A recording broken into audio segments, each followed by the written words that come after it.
कल अपने डिस्कस किया था इंट्रोडक्शन ऑफ एग्रीकल्चर, यानी कृषि विज्ञान क्या है, उसकी शाखाएं क्या है, उस पर अपना डिस्कस हुआ था। ठीक है, और उसके अंदर मैंने कुछ इंपॉर्टेंट आपको लास्ट में क्वेश्चन भी करवाए थे। तो कल के पैटर्न पे ही आज अपने क्लास स्टार्ट करेंगे। सबसे पहले तो मैं सॉइल साइंस के इंट्रोडक्शन की बात करूंगा, मृदा विज्ञान के परिचय की। देखो, कल जो हमारा लेक्चर था उस लेक्चर के अंदर अपने एग्रीकल्चर के परिचय की बात कर रहे थे, यानी बहुत ही स्टार्टिंग की बात कर रहे थे, और उसके अंदर जब ब्रांचेज की बात कर रहे थे तो सारी ब्रांचेज पर डिस्कस कर रहे थे। लेकिन आज हम एक टॉपिक पर चलने वाले हैं ना, पर्टिकुलर एक टॉपिक पर डिस्कस करने वाले हैं। तो आज की क्लास में आपको बहुत मजा आने वाला है। आज आप अपने दिमाग में ये क्लियर कर लेंगे कि सॉइल क्या होती है, इसका फॉर्मेशन क्या होता है और इसकी प्रॉपर्टी क्या होती है। तो आज तक जो आपने नहीं पढ़ा है वो आज क्लियर होने वाला है, और सीधे सीधे आपके डायरेक्ट एग्जाम में क्वेश्चन पूछे जाते हैं मृदा विज्ञान से। ठीक है, तो देखो, सबसे पहले तो अगर मैं बात करूं मृदा विज्ञान की परिभाषा की बात करूं तो अभी परिभाषा बताना उचित नहीं होगा, क्योंकि सबसे पहले हमें पता होना चाहिए सॉइल क्या है। जब आपको यह पता होगा कि सॉइल क्या है, उसके बाद आप सॉइल साइंस की डेफिनेशन यानी परिभाषा है वो भी इजीली याद रख सकते हैं, या फिर कल को आपको कहीं लिखनी पड़ जाए तो भी आसानी से लिख सकते हैं। हालांकि अपने कॉम्पिटिटिव एटीट्यूड से यहां पर क्लास लेते हैं, लेकिन फिर भी जिस स्टूडेंट की थ्योरी अच्छी होती है वो ही कंपटीशन को अच्छे से फाइट करता है। क्योंकि बहुत सारे स्टूडेंट क्या करते हैं, जब एग्जाम आने वाला होता है तब ऑब्जेक्टिव या वन लाइनर पर जाते हैं। ठीक है, और जब आप सीधे ऑब्जेक्टिव और वन लाइनर पर जाएंगे, आपके कॉन्सेप्ट ही क्लियर नहीं, आपको प्रिंसिपल ही नहीं पता, मेथोडोलॉजी नहीं पता है, तो आप अपना सिलेक्शन नहीं करवा पाएंगे। रटने से कॉम्पिटिटिव एग्जाम में सिलेक्शन नहीं होता है। एग्रीकल्चर एक ऐसा सब्जेक्ट है जो कॉन्सेप्चुअल है, एक साइंस है, इसके फैक्ट आपको पढ़ने ही पड़ते हैं। ठीक है, तो मृदा विज्ञान की परिभाषा हम लास्ट में बात करेंगे। पहले हमें यह समझना है कि मृदा होती क्या है, और ये टॉपिक होने के बाद हम लास्ट में इसके इंपॉर्टेंट क्वेश्चन पर भी डिस्कस करेंगे जो अक्सर एग्जाम में पूछे गए हैं या फिर आपके नजदीकी एग्जाम में आने वाले हैं। तो अभी अपने क्लास स्टार्ट करने जा रहे हैं। फटाफट अपने दोस्तों को इनवाइट करिए, फटाफट लाइक कीजिए, सब्सक्राइब कीजिए। इसमें किसी तरह की कंजूसी मत रखिए। जब हम पढ़ाने में कंजूसी नहीं रख रहे हैं तो आप लाइक और सब्सक्राइब और शेयर करने में काहे की कंजूसी रख रहे हैं ना। बीच में 2 या 3 मिनट का जो गैप दिया है उसके अंदर जो लाइव है वो स्टूडेंट कम हो गए, वापस से उनको इनवाइट करिए ताकि अपने क्लास स्टार्ट कर पाए। और कुछ स्टूडेंट है कमेंट में मजे ले रहे हैं, तो वो पढ़ने पे ध्यान दें, क्योंकि पढ़ाई काम आने वाली है, कमेंट से कुछ नहीं बंटने वाला है। ठीक है, तो पढ़ाई से रिलेटेड कमेंट करिए ताकि हम भी पढ़ के आपको कुछ ना कुछ क्वेश्चन आंसर अच्छे तरीके से बताएंगे जो आपके फ्यूचर को ब्राइट करने वाले हैं।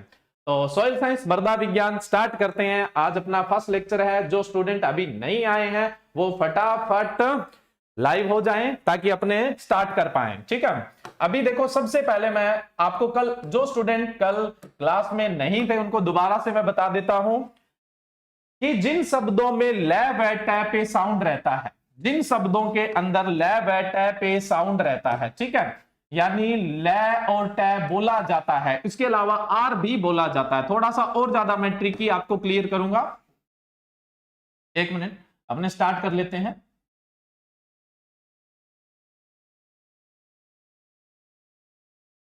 देखिए, जिन शब्दों में ल व ट पे ज्यादा साउंड दिया जाता है, यानी बोलते समय ल व ट बोले जाते हैं, वो लैटिन भाषा के शब्द होते हैं। जिन शब्दों को हम बोलते समय ल व ट बोला जाता है वो लैटिन भाषा का शब्द होता है।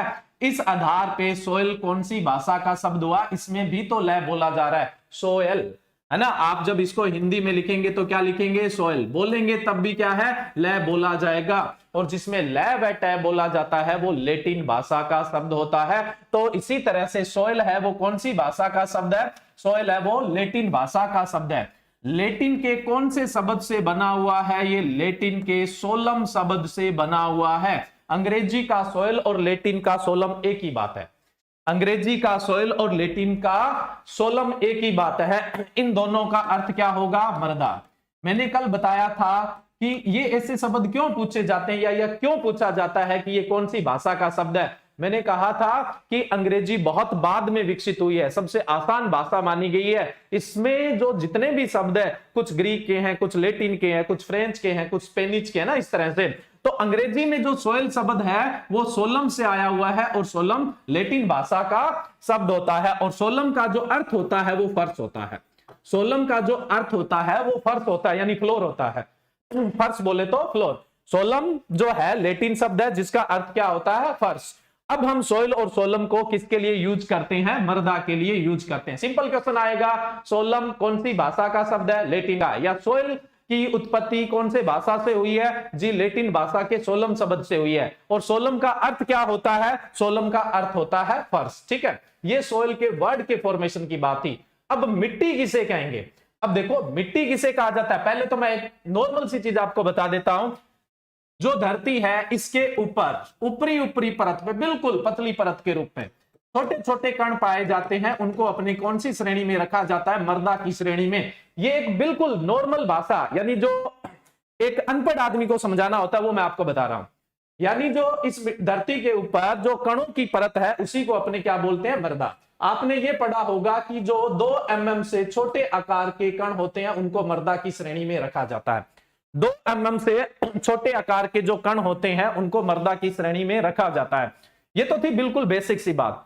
अब अपने सोइल की पूरी कहानी समझने की कोशिश करते हैं। देखिए, सोइल की कहानी समझने से पहले आपको अर्थ की स्ट्रक्चर पता होना चाहिए, यानी जो धरती है उसकी की पूरी संरचना पता होना चाहिए। तो देखिए यहां पे एक तो मैंने इमेज ली है, दूसरा एक अपने धरती खुद ही तैयार कर लेते हैं। तैयार करने का मतलब डायग्राम दिखा देते हैं।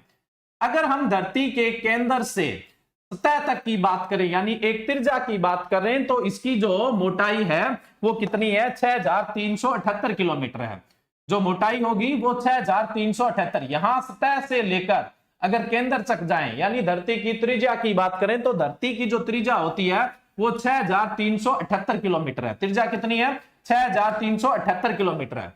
अब देखिए सबसे ऊपरी ऊपर अगर हम बात करें, तो जो सबसे ऊपरी ऊपर की पतली सी परत है, मैंने यहां थोड़ी मोटी जरूर बना दी है ताकि आपको दिखे, तो ऊपरी ऊपर की जो सबसे पतली परत है उसको हम बोलेंगे पपड़ी। किसकी पपड़ी है? भूमि की पपड़ी है, धरती की पपड़ी है। तो इसको हम क्या बोल देते हैं? ऊपरी ऊपर वाली परत को भू पपड़ी बोल दिया जाता है।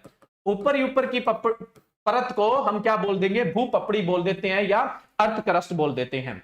अलग अलग वैज्ञानिकों का अलग अलग मानना है कि इसकी मोटाई अलग अलग होती है। नॉर्मली अपने बात करें तो ज्यादातर ये 5 से 60 किलोमीटर मोटी होती है। 5 से 60 किलोमीटर मोटी होती है। कुछ जो साइंटिस्ट है, कुछ जो मृदा विज्ञान के वैज्ञानिक है, उन्होंने थोड़ी रेंज बढ़ा दी। उन्होंने बोला कि इसकी मोटाई 0 से 100 किलोमीटर होती है। कईयों ने इसको माइल्स में लिख दिया, लेकिन मैं यहां पे आपको किलोमीटर जो आपको एग्जाम की दृष्टि से याद रखना है वो कौन सा याद रखना है? 5 से 60 किलोमीटर। जो भू पपड़ी है उसकी मोटाई कितनी होती है? 5 से 60 किलोमीटर। ये जो सारी कहानी मैं आपको इसलिए बता रहा हूं ताकि आपको मृदा की परिभाषा समझ में आ जाए, और ये कहानी बताते बताते समझ लो मृदा के कई टॉपिक आपके क्लियर हो जाएंगे। मृदा क्या है, भूपपड़ी क्या है, स्थल मंडल क्या है, उसके अलावा चट्टानें क्या है, चट्टानों के गुण क्या है, फिर लास्ट में मैं मृदा की परिभाषा बोलूंगा और लास्ट में मृदा विज्ञान की परिभाषा बोलूंगा। और ये गारंटी है कि ऐसा लेक्चर आपने पहले कभी नहीं देखा होगा। अगर आप इस लेक्चर का और ज्यादा मजा लेना चाहते हैं तो लाइक को बढ़ाइए और अपने दोस्तों को ज्यादा से ज्यादा इनवाइट करिए। ठीक है, तो देखिए जो ऊपरी ऊपरी सतह हमने उसको क्या बोला? भू पपड़ी बोला, और इसकी मोटाई मैंने कहा 5 से 60 किलोमीटर है। अब देखो धरती की जो त्रिज्या है वो कितनी है? 6378 किलोमीटर। 6378 किलोमीटर की तुलना से इस मोटाई की बात की जाए तो यह मोटाई 1% भी नहीं है। इसके तो 1% भी मोटाई नहीं है ये। तो सिंपल सा क्वेश्चन आता है कि भू पपड़ी का आयतन धरती के कुल आयतन की तुलना से कितना होता है? सीधा सा उत्तर दोगे 1% से कम होता है। समझ में आ गई कहानी? देखो 5 से 60 किलोमीटर बताया, और जो पूरी धरती है उसकी त्रिज्या की जो मोटाई है वो कितनी है? 6378 किलोमीटर। अगर इसे तुलना करोगे तो बताओ 1% है क्या? 1% है ही नहीं। 1% भी 600 किलोमीटर होता। 1% भी कितना होता है? 600। तो 1% से भी क्या है? कम आपको देखने को मिलता है। क्लियर हो गया होगा? 600 नहीं, सॉरी 60 किलोमीटर होता। हमने तो 5 से 60 के बीच बात की है, 600 नहीं, 1% 60 किलोमीटर होता। ठीक है, तो 5 से 60 के बीच में है, यानी 60 से तो कम ही है। तो जाहिर सी बात है कि जो भू पपड़ी है वो धरती की आउटर मोस्ट लेयर है। Outermost layer of earth is known as earth crust. धरती की सबसे बाहर की जो मोटी परत है उसको हम क्या बोलते हैं? भू पपड़ी बोलते हैं। वो कुल धरती के आयतन का 1% भी नहीं है, 1% से कम भाग होता है। ठीक है, पहली बात अपनी क्लियर हुई। अब देखो इस भूपपड़ी में है क्या, थोड़ा सा और क्लियर कर देते हैं, आगे अपने काम आएगा। मृदा निर्माण को प्रभावित करने वाले कारक, खनिजों के प्रकार, चट्टानें, उन सब के अंदर ये चीजें रिपीट होगी, इसलिए मैं बता देता हूं। इस भूपपड़ी में ज्यादातर जो है वो है अधातु। ज्यादातर है वो क्या है, धातु, अधातु है, नॉन मेटल है। इस भूपपड़ी में ज्यादातर आपको जो देखने को मिलेगा वो क्या मिलेगा, अधातु देखने को मिलेगा, नॉन मेटल देखने को मिलेंगे। अब सिंपली मेटल और नॉन मेटल में क्या डिफरेंस होता है, धातु और अधातु में क्या फर्क होता है, कई सारे फर्क होते हैं। बस जो मोस्ट कॉमन जो आपके दिमाग में तुरंत बैठ जाए वो मैं बता देता हूं। जिसमें करंट दौड़ता है वो धातु है और जिसमें करंट नहीं दौड़ता है वो क्या है, अधातु है। भूपपड़ी में ज्यादातर आपको क्या देखने को मिलता है, भूपपड़ी में ज्यादातर अधातु देखने को मिलते हैं। तो ऊपर की जो सतह है वहां ज्यादातर आपको अधातु देखने को मिलेंगे, ठीक है। तो ये अपने यहां पे बात की। अब देखो नेक्स्ट में हमने सबसे जो बाहर की लेयर बनाई है ये धरती है, और धरती के जो बाहर की जो लेयर है इसको हम क्या मान के चल रहे हैं, भूपपड़ी। जो मैंने रेड बना दी है उसको आप क्या मान के चलिए, भूपपड़ी। और इसकी जो मोटाई है वो भी मैंने आपको बता दी 5 से 60 किलोमीटर है। इसके जस्ट नीचे क्या, इस डायग्राम को मैं बाद में समझाऊंगा, आप बहुत अच्छे तरीके से समझ जाएंगे अगर मैं बाद में समझाऊंगा। तो पहले मैं अपने हाथ से जो बना रहा हूं उस पर थोड़ा सा आप गौर कीजिए। भूपपड़ी के जस्ट नीचे है वो है, भूपपड़ी के जस्ट नीचे जो है वो है धात्विक परत। ये जो भाग है इसको हम बोलेंगे धात्विक परत बोलेंगे, धात्विक परत बोलेंगे। इसको हम क्या बोलेंगे, धात्विक। भूपपड़ी के जस्ट नीचे वाला जो भाग है उसको हम धात्विक परत बोलते हैं। अब देखो इस धात्विक परत यानी जो मेटेलिक लेयर है इसको भी हम दो भागों में बांट देते हैं। जो मेटेलिक लेयर है इसको भी दो भागों में, ये रेड वाली है, ये कौन सी है, भूपपड़ी, अर्थ क्रस्ट है। और ये सफेद और रेड के बीच वाला भाग है, हमने इसको क्या बोल दिया, धात्विक परत बोल दिया। धात्विक परत को भी हम दो भागों में बांटते हैं। जो धात्विक परत है उसको भी हम क्या करेंगे, दो भागों में बांट देते हैं। जो ऊपर की साइड है, सरफेस की साइड है, उसको हम बोल देंगे बाह्य धात्विक परत। जो सरफेस की साइड है, सतह की साइड है, हम उसको क्या बोल देंगे, बाह्य धात्विक परत बोल देंगे। और जो अंदर की साइड है उसको हम बोल देंगे आंतरिक, उसको हम क्या बोल देंगे, आंतरिक धात्विक परत बोल देंगे। अब देखो थोड़ी सी मैं बात एक तरफ लेके जाता हूं। धरती की उत्पत्ति को लेकर अलग अलग जो फिलोसफर है उनकी अलग अलग अवधारणाएं हैं। किसी ने कुछ कहा, किसी ने कुछ कहा, लेकिन जो जिस अवधारणा को सबसे ज्यादा बल मिलता है वो अवधारणा ये है कि जो धरती है वो एक सूर्य का टुकड़ा है और धीरे धीरे ये ठंडा हुआ है। धरती जो है वो एक सूर्य का टुकड़ा है, धीरे धीरे ठंडा हुआ है। अब जैसे कोई भी चीज है, मैं एग्जांपल ले लेता हूं, जैसे आलू को आप बॉईल कर लेते हैं तो सबसे पहले बाहर से ठंडा होता है, फिर धीरे धीरे अंदर से ठंडा होता है। समोसा भी आपने खाया होगा, बाहर से ठंडा होता है, अंदर से गर्म होता है, कई बार चिपक भी जाता है ना, गड़बड़ी हो जाती है। तो ऐसे ही क्या है, धरती है वो सूर्य का टुकड़ा है, ये धीरे धीरे ठंडा हुआ है। धीरे धीरे ठंडा हुआ है तो इसकी जो बाहर वाली परत है वो ठंडी हुई है। बाहर वाली परत ठंडी होने से बाहर वाली परत तो हो गई ठोस। जो भूपपड़ी थी वो पूरी की पूरी क्या है, ठोस है, लेकिन अंदर अभी भी धरती गर्म है। अब देखो जो बाह्य धात्विक परत है यानी आउटर मेटल लेयर है, ये तो है ठोस, क्योंकि यहां तापमान कम है, तापमान कम होने की वजह से ये ठोस है। अब देखो ये जो भूपपड़ी है और धात्विक परत है इसके बीच क्या डिफरेंस है। भूपपड़ी में अधातु ज्यादा पाए जाते हैं और जो धात्विक परत है उसके अंदर धातु ज्यादा पाए जाते हैं। भूपपड़ी में नॉन मेटल ज्यादा होते हैं और जो धात्विक परत है उसके अंदर मेटल ज्यादा होते हैं। ये प्रिंसिपल डिफरेंस है, ये मेजर डिफरेंस होता है इनके बीच में, ठीक है। तो मैंने कहा जो बाह्य धात्विक परत है वो कैसी है, ठोस है, क्योंकि यहां अभी तापमान कम है इस वजह से ये ठोस है। लेकिन जो आंतरिक धात्विक परत है ये क्या है, यहां पे तापमान बहुत ज्यादा है। यहां तापमान अगर इसकी अंतिम सीमा तक आप पहुंचोगे तो अंतिम सीमा तक तापमान 3700 डिग्री सेल्सियस तक हो जाता है। कितना हो जाता है, 3700 डिग्री। 3700 डिग्री सेल्सियस तापमान बहुत ज्यादा होता है। आप लोगों को तापमान नहीं याद रहे तो कोई दिक्कत नहीं है, बस ये कॉन्सेप्ट समझना है, आगे देखना चुटकियों में आपको सॉइल और चट्टानें समझ में आने वाली है। तो देखिए ये जो अंदर आंतरिक धात्विक परत है इसका तापमान 3700 डिग्री सेल्सियस तक पहुंच जाता है। तो आंतरिक धात्विक परत के अंदर सारा मामला तरल है, धातु है वो सारे के सारे मेल्ट हो जाते हैं, यानी सारा का सारा मामला कैसा है, तरल। अब ये अपने जो सुंदर सा डायग्राम है उसकी तरफ चलते हैं। देखो इसकी तरफ जाओगे तो आप देखो मैंने कहा था ऊपर की जो परत है वो कैसी है, अर्थ क्रस्ट है, यानी भूपपड़ी है, ये यहां पे अर्थ क्रस्ट दी हुई है, ठीक है। उसके बाद मेटालिक लेयर दी हुई है, ये मेटालिक लेयर दी हुई है। अगर हम मेटालिक लेयर के अंदर चलें तो यहां पर अपने यहां से यहां मेटालिक परत दी हुई है। इसको हम मोटे मोटे दो भागों में बांटते हैं। इन्होंने चार भागों में बांट रखा है, हम जियोग्राफिक स्टडी नहीं कर रहे हैं इसलिए हम इसको दो भागों में बांटते हैं।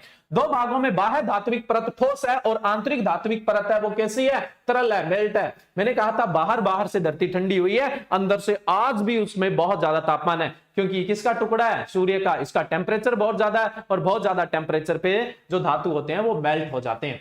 तो बाह्य धात्विक परत ठोस है और आंतरिक धात्विक परत कैसी मिलेगी आपको, तरल देखने को मिलेगी। क्लियर है यहां तक।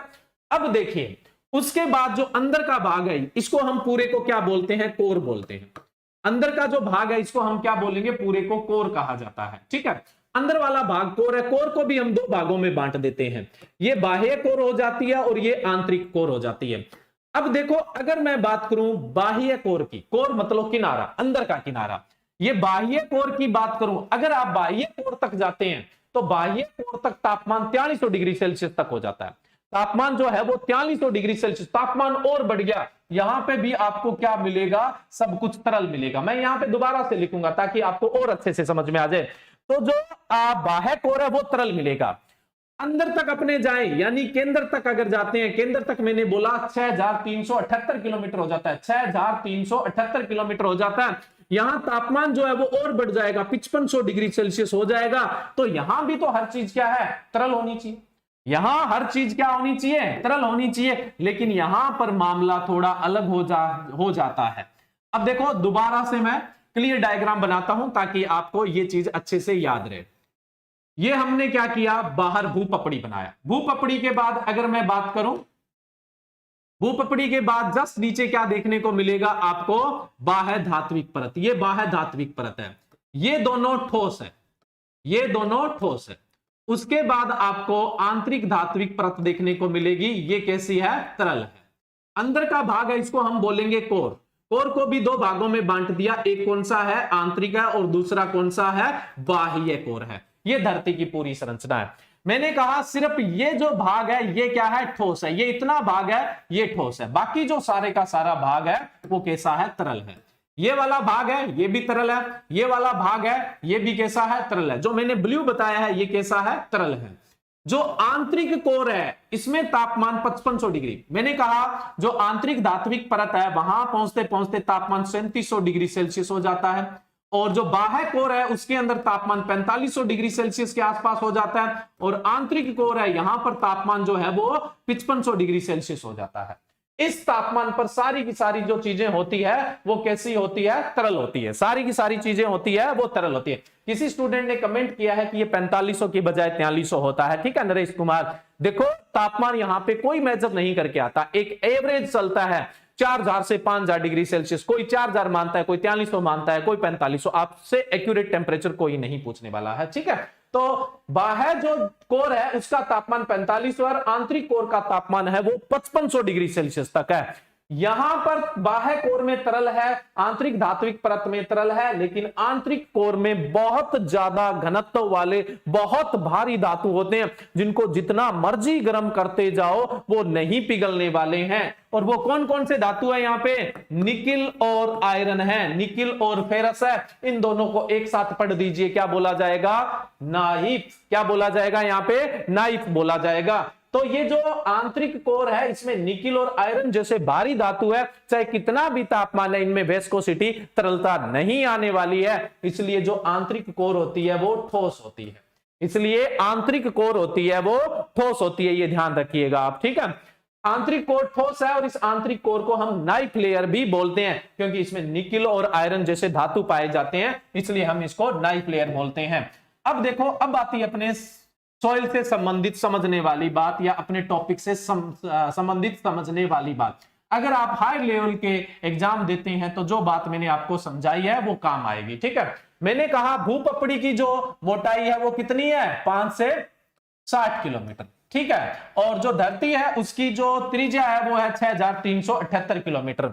लेकिन अगर आप जाते हैं धात्विक परत तक, कहां तक जाते हैं, धात्विक परत तक। दो तरह की धात्विक परत होती है, एक बाह्य और दूसरी आंतरिक। आंतरिक के अंत तक जाएंगे तो 2900 किलोमीटर होगा, और अगर आप बाह्य कोर तक जाते हैं तो 5100 किलोमीटर होता है, और केंद्र तक जाते हैं तो 6378 किलोमीटर होता है। ये किलोमीटर नहीं याद रहेंगे तो भी काम आ जाएगा।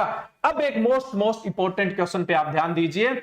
ये धरती है, और धरती की जो बाहरी परत है वो भूपपड़ी है, और भूपपड़ी के जस्ट नीचे क्या देखने को मिलता है आपको, भूपपड़ी के जस्ट नीचे आपको बाह्य धात्विक परत देखने को मिलती है। अगर हम पूरी धात्विक परत की बात करें तो इसकी गहराई है 2900 किलोमीटर है। कितनी गहराई है? 2900। लेकिन इसमें ऊपर की जो परत है उसको बाह्य धात्विक परत कहते हैं, और वहां तक अगर आप जाओगे तो गहराई आपको मिलेगी 200 किलोमीटर। गहराई कितनी मिलेगी? 200 किलोमीटर। ये जो भाग है ना, यही ठोस है, बस ये इतना भाग है, यही ठोस है।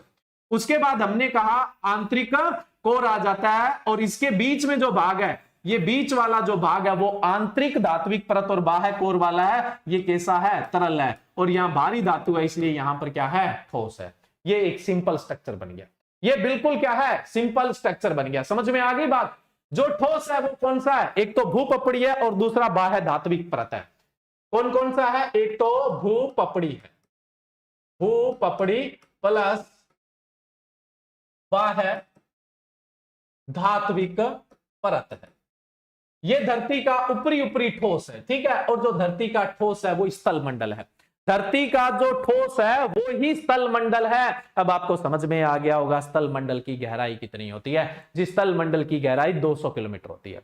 स्थल मंडल की जो गहराई होती है वो कितनी होती है? 200 किलोमीटर होती है स्थल मंडल की गहराई। और स्थल मंडल क्या है? भूपपड़ी प्लस बाह्य धात्विक परत को ही स्थल मंडल कहते हैं। स्थल मंडल बोले तो ठोस। अगर आप सपोज करो समुद्र के किनारे खड़े हैं, ज्यादा मत करने लग जाना, समुद्र के किनारे खड़े हैं और एक पैर आपका पानी में है और दूसरा पैर धरती पे है। अब आप तीनों मंडल में हैं।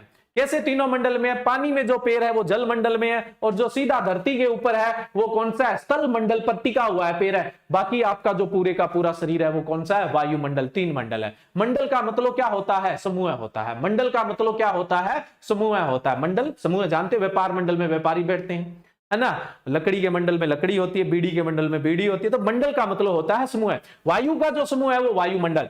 सतह से लेकर जहां तक वायु का संगठन फैला हुआ है वो वायुमंडल। जहां पानी पानी है वो क्या है? जल मंडल। और धरती का जो सिर्फ ठोस ठोस भाग है उसको हम क्या बोलते हैं? स्थल मंडल। धरती का जो ठोस ठोस भाग है उसको अपने क्या बोलेंगे? स्थल मंडल बोलेंगे। क्लियर है आपको?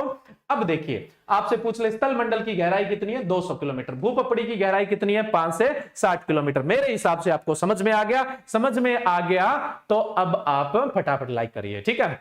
नेक्स्ट अपने इस चीज को क्यों पढ़ा वो तो जरूरी है। हालांकि मैंने यहां कुछ डायरेक्ट क्वेश्चन बताए हैं, स्थल मंडल की गहराई, भूपपड़ी, भूपपड़ी क्या है, स्थल मंडल क्या है, ये तो क्वेश्चन आते ही आते हैं। ऐसे क्वेश्चन तो आपको याद रखने ही रखने, इसमें तो कोई डाउट ही नहीं है, ठीक है। लेकिन उसके अलावा अब हम पर्टिकुलर टॉपिक पे आते हैं। अब पर्टिकुलर टॉपिक, ये जो मैंने चीजें बताई ना, ये आगे सारी की सारी काम आने वाली, वे कोई सी भी नहीं है। फिर से मैं धरती की बाहरी परत बनाता हूं। ये येलो वाली समझ लो आप ठोस है। येलो येलो क्या है? ठोस है, ठीक है। और जो बीच का भाग है, ये जो बीच का भाग है ये है तरल। ये जो बीच का भाग है ये है तरल। तरल क्यों है? क्योंकि यहां तापमान है वो 3000 से लेकर आपको लगभग 3000 से लेकर आपको 4500 डिग्री सेल्सियस तक मिल जाएगा। क्योंकि आंतरिक कोर में 5500 है। यहां पर सब कुछ तरल है, क्योंकि यहां धातु है। धातु इतने तापमान पे क्या हो गया? मेल्ट हो गया। अब यहां सब कुछ तरल है, और उस तरल को हम सर्वसाधारण भाषा में बोलते हैं लावा या मेग्मा। लावा या मेग्मा। वैसे जनरली तो क्या होता है, जब ये धरती के अंदर होता है तब मेग्मा बोला जाता है, और जब बाहर निकल जाता है तब अपने इसको क्या बोलते हैं? लावा बोलते हैं। अंदर होता है तब मेग्मा बोल देते हैं, और जब बाहर निकल जाता है तब अपने इसको क्या बोलते हैं? लावा बोलते हैं। ये एक सिंपल है, लेकिन आप यहां पर इस तरल को लावा भी बोल सकते हैं और मेग्मा भी बोल सकते हैं। कोई जरूरी नहीं है कि आपका यहां अंदर वाला भाग है उसको मेग्मा ही बोला जाए, लावा न बोला जाए। बोल सकते हैं, बट बोलचाल की भाषा में ज्यादातर लोग क्या करते हैं, जब ज्वालामुखी फटती है, जब बाहर निकलता है तो उसको अपने लावा बोलते हैं, और धरती के अंदर होता है तब अपने उसको क्या बोलते हैं, मेग्मा बोलते हैं। इसका टेम्परेचर बहुत ज्यादा है, और जिसका टेम्परेचर ज्यादा होता है, जिसमें गर्मी ज्यादा होती है, वो जाहिर सी बात है, जिसमें टेम्परेचर ज्यादा होता है और जिसमें गर्मी ज्यादा है, वो फर भी ज्यादा करता है ना। आप लोगों में तो नहीं होगी। जिसमें ज्यादा गर्मी होती है ज्यादा उड़ता है, चाहे वो दूध ही क्यों ना हो, दूध को आप गर्म करोगे तो ऊपर आने की कोशिश करेगा। ऐसा ही अगर आप पानी को गर्म करोगे तो वो क्या होगा, हल्का होकर ऊपर उड़ने लगेगा। यानी जब किसी चीज को गर्म किया जाता है तब क्या है, आयतन बढ़ता है।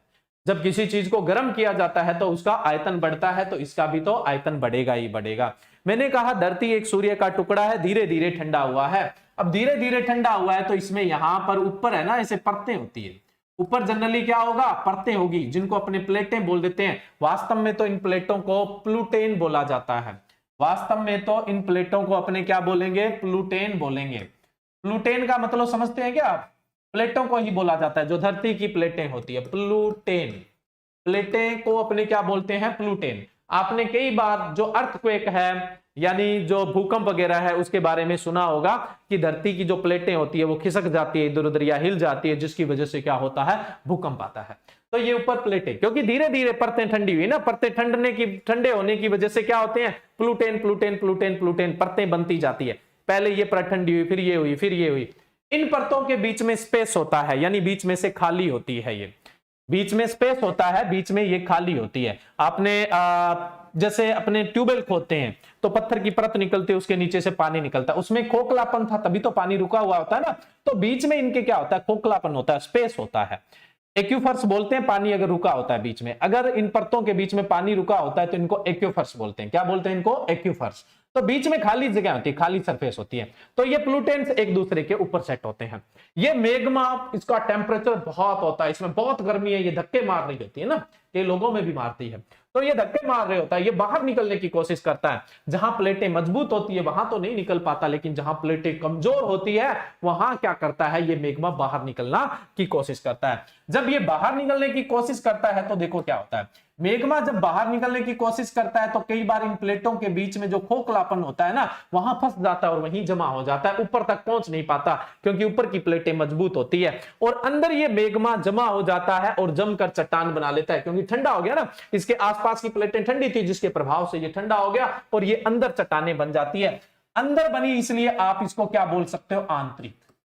अंदर बनी है इसलिए आप इसको क्या बोल सकते हो, आंतरिक चट्टान। अंदर बनी है इसलिए आप क्या बोल सकते हो, आंतरिक। कई बार ये जो मेग्मा होता है ये बाहर निकलने के मतलब बाहर निकलने में सक्षम हो जाता है, प्लेटों को ब्रेक कर देता है, या प्लेटों के बीच से जगह बनाता हुआ बाहर निकल जाता है, जिसको आप ज्वालामुखी का फटना बोल देते हैं, वोल्केन्स बोल देते हैं। ज्वालामुखी के फटने से मेग्मा बाहर आ जाता है और ये मेग्मा पड़ा पड़ा पड़ा पड़ा धीरे धीरे ठंडा होता जाता है, यानी चट्टानें बाहर आके बनी है। तो इसको आप क्या बोल दोगे, बाह्य चट्टान। क्या बोलोगे इसको, बाह्य चट्टान बोलोगे। जो अंदर जमा होगी वो आंतरिक है, और जो बाहर जमा होगी उसको अपने क्या बोल देंगे, बाह्य चट्टान बोल देंगे। क्लियर है यहां तक? अब देखिए अब क्या होता है, ये जो बाह्य चट्टान है ये ज्वालामुखी का परिणाम है, वोल्केन का परिणाम है, इसलिए हम इसको ज्वालामुखीय चट्टान भी बोल देंगे। तो हम इसको क्या बोल देंगे, ज्वालामुखीय चट्टान भी कह देते हैं। और जो प्लेटों के बीच में मटेरियल फंस गया और वहीं पे चट्टानें बन गई तो हम उसको प्लूटेनिक चट्टान बोल देते हैं। क्या बोल देंगे, प्लूटेनिक चट्टान, प्लूटेनिक चट्टान बोल देंगे। क्लियर है यहाँ पे? आंतरिक चट्टान को प्लूटेनिक बोलते हैं और बाह्य चट्टान को क्या बोलते हैं, ज्वालामुखीय चट्टान। ये अंदर का जो तरल है बहुत गर्म है, आग जैसा है, और लैटिन भाषा में आग को इग्निस कहते हैं। आग को अपने क्या बोलते हैं, इग्निस कहते हैं। जो आग होती है उसको लैटिन भाषा में इग्निस कहा जाता है। यह शब्द आपके कई जगह काम आएगा, अभी मैं बताता हूं। इग्निस, ये जो लावा या मेग्मा, इसका टेम्परेचर बहुत ज्यादा, बिल्कुल आग के समान है। आग के समान होने की वजह से हम इसको आग ही बोलते हैं। ये आग जमने से ही तो चट्टानें बनी है।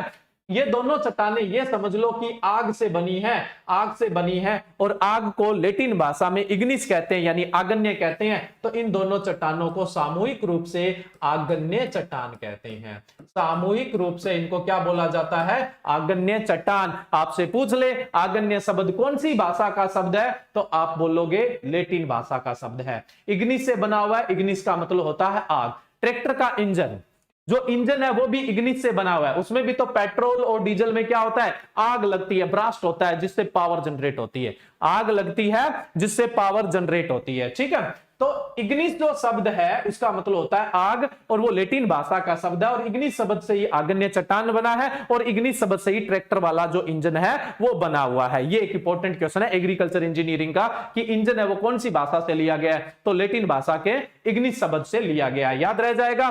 तो आग्नेय चट्टान बोलेंगे, चाहे वो आंतरिक है चाहे बाह्य, आंतरिक को प्लूटेनिक, बाह्य को क्या बोलते हैं आप, ज्वालामुखीय चट्टान बोलते हैं। अब ध्यान रखो, आग्नेय चट्टान उत्पत्ति के आधार पर दो प्रकार की होती है। अगर मेग्मा या लावा अंदर जमा तो हम उसको क्या बोल देंगे, आंतरिक या प्लूटेनिक, और बाहर निकल गया तो उसको हम क्या बोलेंगे, बाह्य चट्टान या फिर ज्वालामुखीय चट्टान बोलेंगे। क्लियर है मेरे हिसाब से आपके। जो चट्टाने हैं, आग्नेय चट्टाने हैं, वो उत्पत्ति के आधार पर दो प्रकार की है। अगर अंदर जमा हुआ तो आंतरिक, बाहर जमा हुआ तो बाह्य। आंतरिक को प्लूटेनिक और बाह्य को क्या बोलेंगे, ज्वालामुखीय। आंतरिक का सबसे बढ़िया एग्जाम्पल है ग्रेनाइट, आंतरिक का सबसे बढ़िया एग्जाम्पल कौन सा है, ग्रेनाइट है, ठीक है। और भी है, गेब्रो भी है। बाह्य चट्टान का सबसे बढ़िया एग्जाम्पल कौन सा है, बेसाल्ट। बाह्य चट्टान का सबसे बढ़िया एग्जाम्पल कौन सा है, बेसाल्ट। और इस धरती पे सबसे पहले अगर कोई चट्टान बनेगी तो वो कौन सी बनेगी, आग्नेय चट्टान बनेगी। आग्नेय चट्टान को प्राइमरी रॉक या प्राथमिक चट्टान भी कहते हैं, प्राइमरी रॉक या प्राथमिक चट्टान भी कहते हैं। ऑफलाइन क्लासेज है, ऑफलाइन क्लासेज, बहुत सारे स्टूडेंट का कमेंट आ रहा है जी, ऑफलाइन जब गवर्नमेंट की परमिशन आ जाएगी तब अपने स्टार्ट कर देंगे, है ना।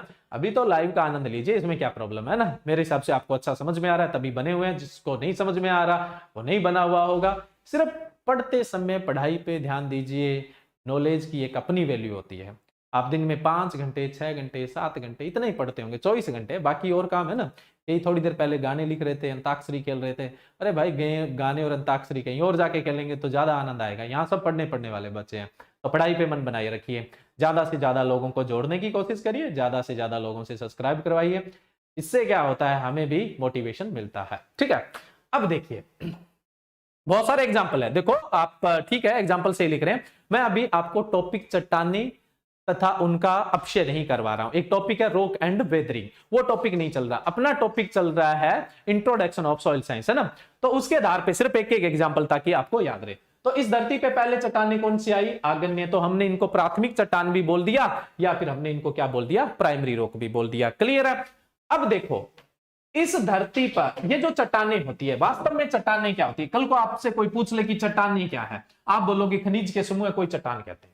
सिंपल सी बात है, composition of mineral group of minerals is known as rocks, यानी जो खनिजों का समूह है उसी को अपने क्या बोला जाता है, चट्टान। अब खनिजों के लिए मैं आपका एक कॉन्सेप्ट क्लियर कर देता हूं। दो तरह के खनिज होते हैं, एक प्राथमिक खनिज होता है और दूसरा द्वितीयक खनिज होता है। एक प्राथमिक खनिज होता है और दूसरा द्वितीयक खनिज होता है। इस धरती पे जो सबसे पहले खनिज आता है, यानी जिसका सबसे पहले फॉर्मूला बनता है, वो प्राथमिक खनिज है। इस धरती पर जो सबसे पहले खनिज आएगा वो कौन सा होगा, प्राथमिक होगा, यानी पैट फॉर्मूला होगा। अब उसका अपघटन हो गया, यानी वो टूट गया, रासायनिक रूप से टूट गया, वैसे नहीं, भौतिक रूप से नहीं। कांच के टूटने से कांच ही बनेगा, पहले भी तो कांच था खनिज, अब भी क्या है, कांच ही है। लेकिन क्या है, अगर वो रासायनिक रूप से टूट गया, उसका फॉर्मूला बदल गया, उसकी कंपोजिशन बदल गई, उसकी संरचना कुछ भी उसका बदल गया, बदलाव हो गया, तो प्राथमिक के टूटने से, रासायनिक रूप से टूटने से जो खनिज बनता है उसको हम कौन सा बोलेंगे, द्वितीयक खनिज बोलेंगे, सेकेंडरी खनिज बोलेंगे। अब देखो ये मेग्मा है, ये सबसे पहली बार आया है, तो जाहिर सी बात है यहां पर जो खनिज है वो सारे के सारे प्राथमिक है। मोस्ट इंपोर्टेंट क्वेश्चन, आग्नेय चट्टानों में हमेशा प्राथमिक खनिज ही होता है। आग्नेय चट्टान में केवल और केवल प्राथमिक खनिज ही होता है, द्वितीयक खनिज नहीं होता है।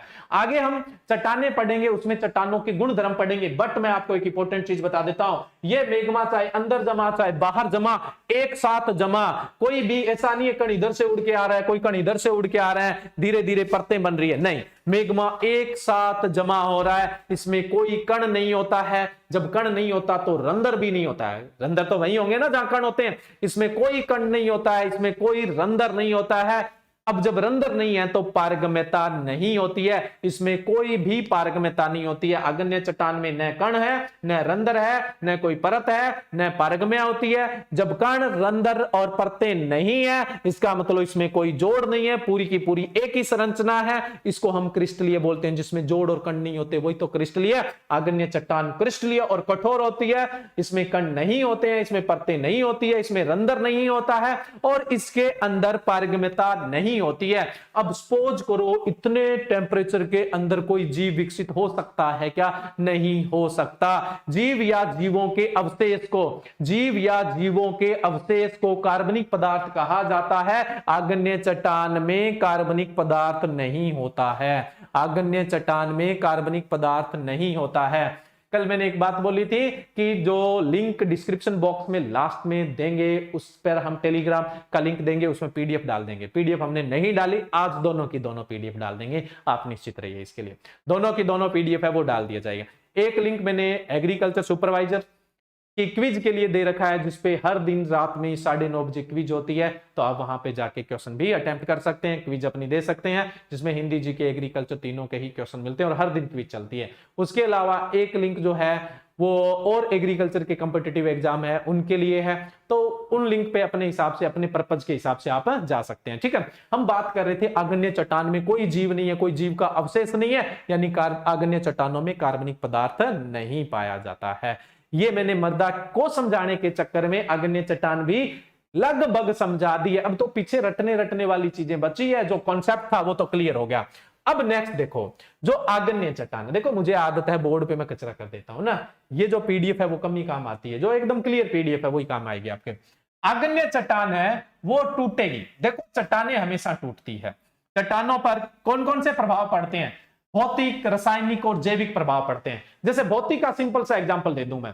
भौतिक का मतलब जैसे बारिश हो रही है, बारिश की बूंदों से चोट लगी रही है, चट्टान टूट रही है। ओले गिर रहे हैं, ओलों से चोट लग रही है, जिसकी वजह से चट्टान टूट रही है। जो अपनी आंखों से दिख रहा है उसको हम भौतिक प्रभाव बोल देंगे। जैविक, जैसे चट्टानों की दरारों में पेड़ उग गए तो उनकी जड़ों से चट्टान टूट गई, या किसी जंतु ने क्या है अपना शेल्टर बनाया, बिल वगैरह बनाया, सुरंग वगैरह बनाया, उससे चट्टान टूट गई, ये जैविक प्रभाव होता है। रासायनिक क्या है? जैसे चट्टानों पे पानी गिर रहा है तो उस चट्टान में जितने भी साल्ट है वो पानी के साथ घुलकर चल पड़ते हैं, ठीक है, तो वो चट्टान खोखली होती जाती, जल्दी टूटेगी। उसके अलावा हाइड्रेशन है, डिहाइड्रेशन है, हाइड्रोलाइसिस है, ऑक्सीकरण है, अपचिन है, कार्बोनेशन है, इन क्रियाओं से चट्टानें टूटती है। तो चट्टानों पे लगातार भौतिक, जैविक, रासायनिक प्रभाव पड़ते हैं। ये चट्टानों वाले टॉपिक के अंदर अपने डिस्कस करेंगे, जिससे चट्टानें टूटेगी। चट्टानें टूटकर या तो हवा के साथ या पानी के साथ दूसरी जगह आएगी और दूसरी जगह आके जमा हो सकती है। दूसरी जगह आके वो चट्टानें क्या हो सकती है? जमा हो सकती है, और ये धीरे धीरे धीरे धीरे जमती जाएगी और एक नई चट्टान का स्वरूप लेंगे। जब धीरे धीरे जमती जाएगी तो इसमें परतें दिखेगी, और किसी चीज का जमना, चाहे आप नहाते नहीं हो सर्दियों में तो मेल जम जाता है, वो भी अवसाद का जमना है। अपने कमरे में झाड़ू नहीं निकालते हो, कचरा जम जाता है, वो भी अवसाद का जमना है। और किसी चीज का जमना भी जमना कहलाता है, ठीक है, अवसाद का जमना। ये यहाँ पे आग्नेय चट्टान टूटकर दूसरी जगह आकर जमने लगी, इसलिए हमने इसको क्या बोल दिया? अवसादी चट्टान अंग्रेजी में बोलते हैं इसको सेडिमेंट्री रोग। अंग्रेजी में क्या बोलते हैं इसको? सेडिमेंट्री रोग। अवसाद यानी सेडिमेंशन, तो अवसाद जमने से बनी चट्टान अवसादी, और सेडिमेंशन होने से बनी चट्टान सेडिमेंट्री रॉक होती है। धीरे धीरे जमती है, इसलिए परतों में जमती है, इसलिए हम इसको क्या बोल देते हैं? परतदार चट्टान भी बोल देते हैं। क्या बोल देंगे अपने इसको? परतदार चट्टान भी बोलेंगे। क्या बोलेंगे अपने इसको? परतदार, क्योंकि परतों के रूप में जमा हुई है। क्लियर है आपको? अगर ये आग्नेय चट्टान से जो मटेरियल टूटा है और वो पानी के साथ यहां आता है और पानी के साथ आके जमता है, तो हम उसको जलोढ़ चट्टान बोलते हैं। क्या बोलेंगे अपने इसको?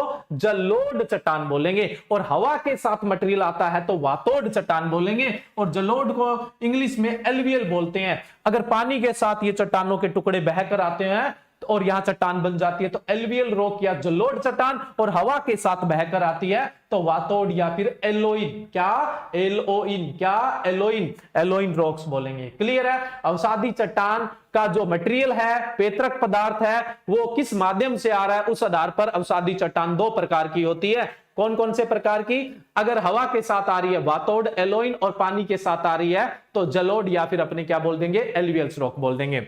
अगर ये चट्टानों के टुकड़े हूबहू सीधे आके यहां लग जाते हैं, कोई बदलाव नहीं होता है, रास्ते में सफर करते समय, ट्रेवल करते समय कोई बदलाव नहीं होता है और सीधे आके जम जाते हैं, तो इसको हम बोलते हैं खंड में चट्टान। क्या बोलेंगे इसको?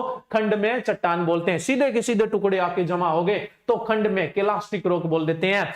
और जब ये आती है तो कोई ना कोई पानी के साथ या कार्बोनेशन जैसी कोई रासायनिक अभिक्रिया हो जाती है और जो खनिज थे उनका फॉर्मूला बदल जाता है, तब हम इसको केमिकल रॉक या फिर क्या बोल देंगे? रासायनिक चट्टान बोल देंगे। केमिकल रॉक या फिर क्या बोल देंगे? रासायनिक चट्टान बोल दिया जाता है। ये दूसरा प्रकार। तीसरा, अगर ये चट्टान जम रही है और इसमें बहुत सारे, देखो जब धीरे धीरे चट्टान जम रही है, इस पे पौधे भी उगेंगे, जहां पौधे हैं वहां जंतु भी आएंगे, क्योंकि पौधे भोजन है, जहां भोजन आता है वहां पर जाहिर सी बात है उसको खाने वाले, तो यहाँ पौधे और जंतु ज्यादा हो जाएंगे और इसमें जैविक पदार्थ ज्यादा हो जाएगा, जैसे कोयले की मैं बात करूं वो ज्यादा हो जाएगा, तब हम इसको जैविक या बायोलॉजिकल रॉक बोल देते हैं। तो अवसादी चट्टान कितनी तरह की हुई? 3 तरह की। खंड में इलास्टिक, दूसरी केमिकल यानी रासायनिक, और तीसरी कौन सी हुई? जैविक। ये भी मैंने आपको बता दिया। अब गौर करिए, मैंने कहा खंड में भी हो सकती है, टुकड़ा यहां से टूटा और यहां पर आ गया, उसमें कोई रासायनिक बदलाव नहीं हुआ, उस केस के अंदर इसमें कौन सा खनिज होगा? प्राथमिक खनिज होगा, क्योंकि कोई बदलाव तो हुआ ही नहीं है। लेकिन मैंने दूसरा बोला रासायनिक चट्टान, जब वो टुकड़ा आया और उसमें बदलाव हो गया तो जाहिर सी बात है वो तो खनिज बचा ही नहीं जो पहले था, वो तो बचा ही नहीं जो पहले था, यानी उसमें बदलाव हो गया, तो वो कौन सा खनिज बन गया? द्वितीय खनिज। तो अवसादी चट्टानों में प्राथमिक खनिज और द्वितीय खनिज दोनों ही पाए जा सकते हैं। प्राथमिक खनिज और द्वितीय खनिज दोनों ही पाए जा सकते हैं। क्लियर है? जो अवसादी चट्टान है उसमें प्राथमिक और द्वितीय खनिज दोनों पाए जा सकते हैं। आग्नेय चट्टान के अंदर केवल और केवल कौन सा पाया जाता है? प्राथमिक खनिज पाया जाता है। मोस्ट इंपॉर्टेंट है। ये कॉन्सेप्चुअल चीजें आपको हर जगह नहीं मिलेगी, अगर मिलती है तो आप मुझे बता दीजिए कि आपने ये पहले भी इस तरह की चीजें यहां के अलावा कहीं पढ़ी होगी। अब देखो, आग्नेय चट्टान बनी, आग्नेय से बनी अवसादी। इस धरती पे सबसे पहले चट्टान आती है आग्नेय। आग्नेय को प्राथमिक बोलते हैं, प्राइमरी बोलते हैं। प्राथमिक के टूटने से अवसादी बनी, प्राथमिक के टूटने से अवसादी यानी द्वितीयक, यानी अवसादी चट्टान को ही क्या बोलेंगे? द्वितीयक चट्टान, सेकेंडरी रॉक। आग्नेय प्राइमरी है और अवसादी कौन सी हो जाएगी? सेकेंडरी हो जाएगी। और ज्यादा मैं अवसादी में कुछ नहीं बताने वाला, बस फटाफट गुण बता देता हूं।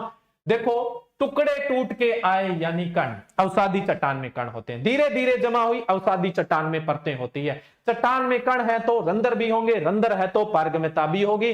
धीरे धीरे यहां जमे, पौधे भी उगे, जंतु भी आए, पौधे, जंतु और उनके अवशेष कार्बनिक पदार्थ कहलाते हैं। इसमें कार्बनिक पदार्थ भी होगी। ये क्रिस्टलीय नहीं है, इसका मतलब आग्नेय से क्या होगी? कमजोर होगी। बस ये इसके गुणधर्म है, बिल्कुल आग्नेय से जस्ट उल्टा होगा।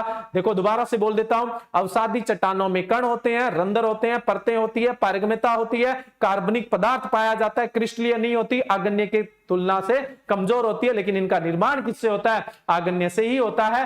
और अवसादी अगर टूट के फिर कहीं दूसरी जगह जाके जमा हो जाती है तो भी वो अवसादी कहलाएगी। उसके बारे में थोड़ी सी डिटेल है, वो मैं आपको बताऊंगा जो चट्टानों वाला लेक्चर है उसके अंदर। क्लियर है? तो अवसादी टूट के भी अवसादी बना सकती है। ठीक है। अब एक तरह की चट्टान और होती है, जहां आग्नेय थी जहां अवसादी थी, जहां आग्नेय थी जहां अवसादी थी। आग्नेय जहां थी वहीं पर, अवसादी जहां थी वहीं पर, आग्नेय जहां थी वहीं पर, अवसादी थी वहीं पर, उसमें कोई बदलाव हो गया, वो जहां पड़ी थी वहीं बदलाव हो गया। एक सिंपल एग्जांपल देखिए, चुन्ना पत्थर आपने सबने देखा है, किसी ने चुन्ना लगाया होगा, किसी को घाटा दिया होगा, किसी ने वो चुन्ना भी लगाया होगा, तो वो वाला चुन्ना है, वो चुन्ना एक क्या है? चट्टान है। चुन्ना क्या है? एक चट्टान है, चुन्ना पत्थर है। चुन्ना पत्थर जहां है वहीं पर उस पे ताप और दाब, ज्यादा तापमान और ज्यादा दाब का प्रभाव पड़ता है तो वो मार्बल, संगमरमर में बदल जाता है। संगमरमर। अब देखिए, संगमरमर की वैल्यू ज्यादा है या चुन्ने की? उनके लिए तो चुन्ने ही है, लेकिन वैसे वैल्यू किसकी ज्यादा होती है? संगमरमर की ही वैल्यू क्या होती है? ज्यादा होती है। तो संगमरमर की वैल्यू ज्यादा होती है, लेकिन संगमरमर बना किससे? चुन्ना पत्थर से। चुन्ना पत्थर से संगमरमर बना है, जहां था वहीं पर इसमें बदलाव हुआ है। किसका प्रभाव पड़ा? ताप और दाब का। इसने, चुन्ना पत्थर ने क्या बदल लिया? रूप बदल लिया। तो हम इस चट्टान को क्या बोल देते हैं? रूपांतरित चट्टान बोलेंगे। क्या बोलेंगे इसको? रूपांतरित चट्टान। रूप बदल लिया, रूप में अंतर कर लिया, रूपांतरित, या फिर काया बदल ली यानी कायांतरित। रूपांतरित को ही कायांतरित बोलते हैं और अंग्रेजी में इसको मेटामॉर्फिक रॉक बोलते हैं। अंग्रेजी में अपने इसको क्या बोलेंगे? मेटामॉर्फिक रॉक कहा जाता है। जहां चट्टान है वहीं पर अगर उसमें कोई परिवर्तन हो जाता है, रूप बदल लेती है, तो उसको रूपांतरित या फिर अपने क्या बोलेंगे, कायांतरित चट्टान बोलेंगे। ये बदलाव जल से हो सकता है तो जल रूपांतरण बोलेंगे, हाइड्रोमेटामॉर्फिज्म। ये रूपांतरण ताप से हो सकता है, अगर ताप से हुआ तो हम क्या बोलेंगे, थर्मोमेटामॉर्फिज्म बोल देंगे। क्या बोल देंगे अपने इसको, थर्मोमेटामॉर्फिज्म, ताप रूपांतरण। दाब से हो सकता है तब हम इसको क्या बोल देंगे, डायनमोमेटामॉर्फिज्म या दाब रूपांतरण। और ये बदलाव रसायनों से भी हो सकता है, तब हम इसको रासायनिक रूपांतरण या केमिकल मेटामॉर्फिज्म बोल सकते हैं। उसके अलावा कई बार किसी 2 का, 3 का, 4 का संयुक्त प्रभाव पड़ जाता है, जैसे चुनने पे दाब हुआ, ताप, 2 का प्रभाव पड़ा, संयुक्त प्रभाव। अगर संयुक्त प्रभाव पड़ता है तो उसको संयुक्त रूपांतरण या फिर अपने कॉम्प्लेक्स मेटामॉर्फिज्म कह दिया जाता है। अब जो का रूपांतरित या कायांतरित चट्टान है उसके गुण निर्भर करेंगे कि वो आगन्य से बनी है या फिर वो अवसादी से बनी है, आगन्य से बनी है या फिर अवसादी से बनी है। अब मैं आपसे एक बहुत इंपॉर्टेंट क्वेश्चन पूछने जा रहा हूं, अच्छा सा दिमाग लगा के आंसर देना। रूपांतरित चट्टान में कौन से खनिज पाए जाते हैं, रूपांतरित चट्टान में कौन से खनिज पाए जाते हैं, फटाफट उत्तर दीजिए, मैं आंसर चेक भी करता हूं, फटाफट बताइए। रूपांतरित जो चट्टान है, कायांतरित चट्टान है, उसके अंदर कौन से खनिज पाए जाते हैं?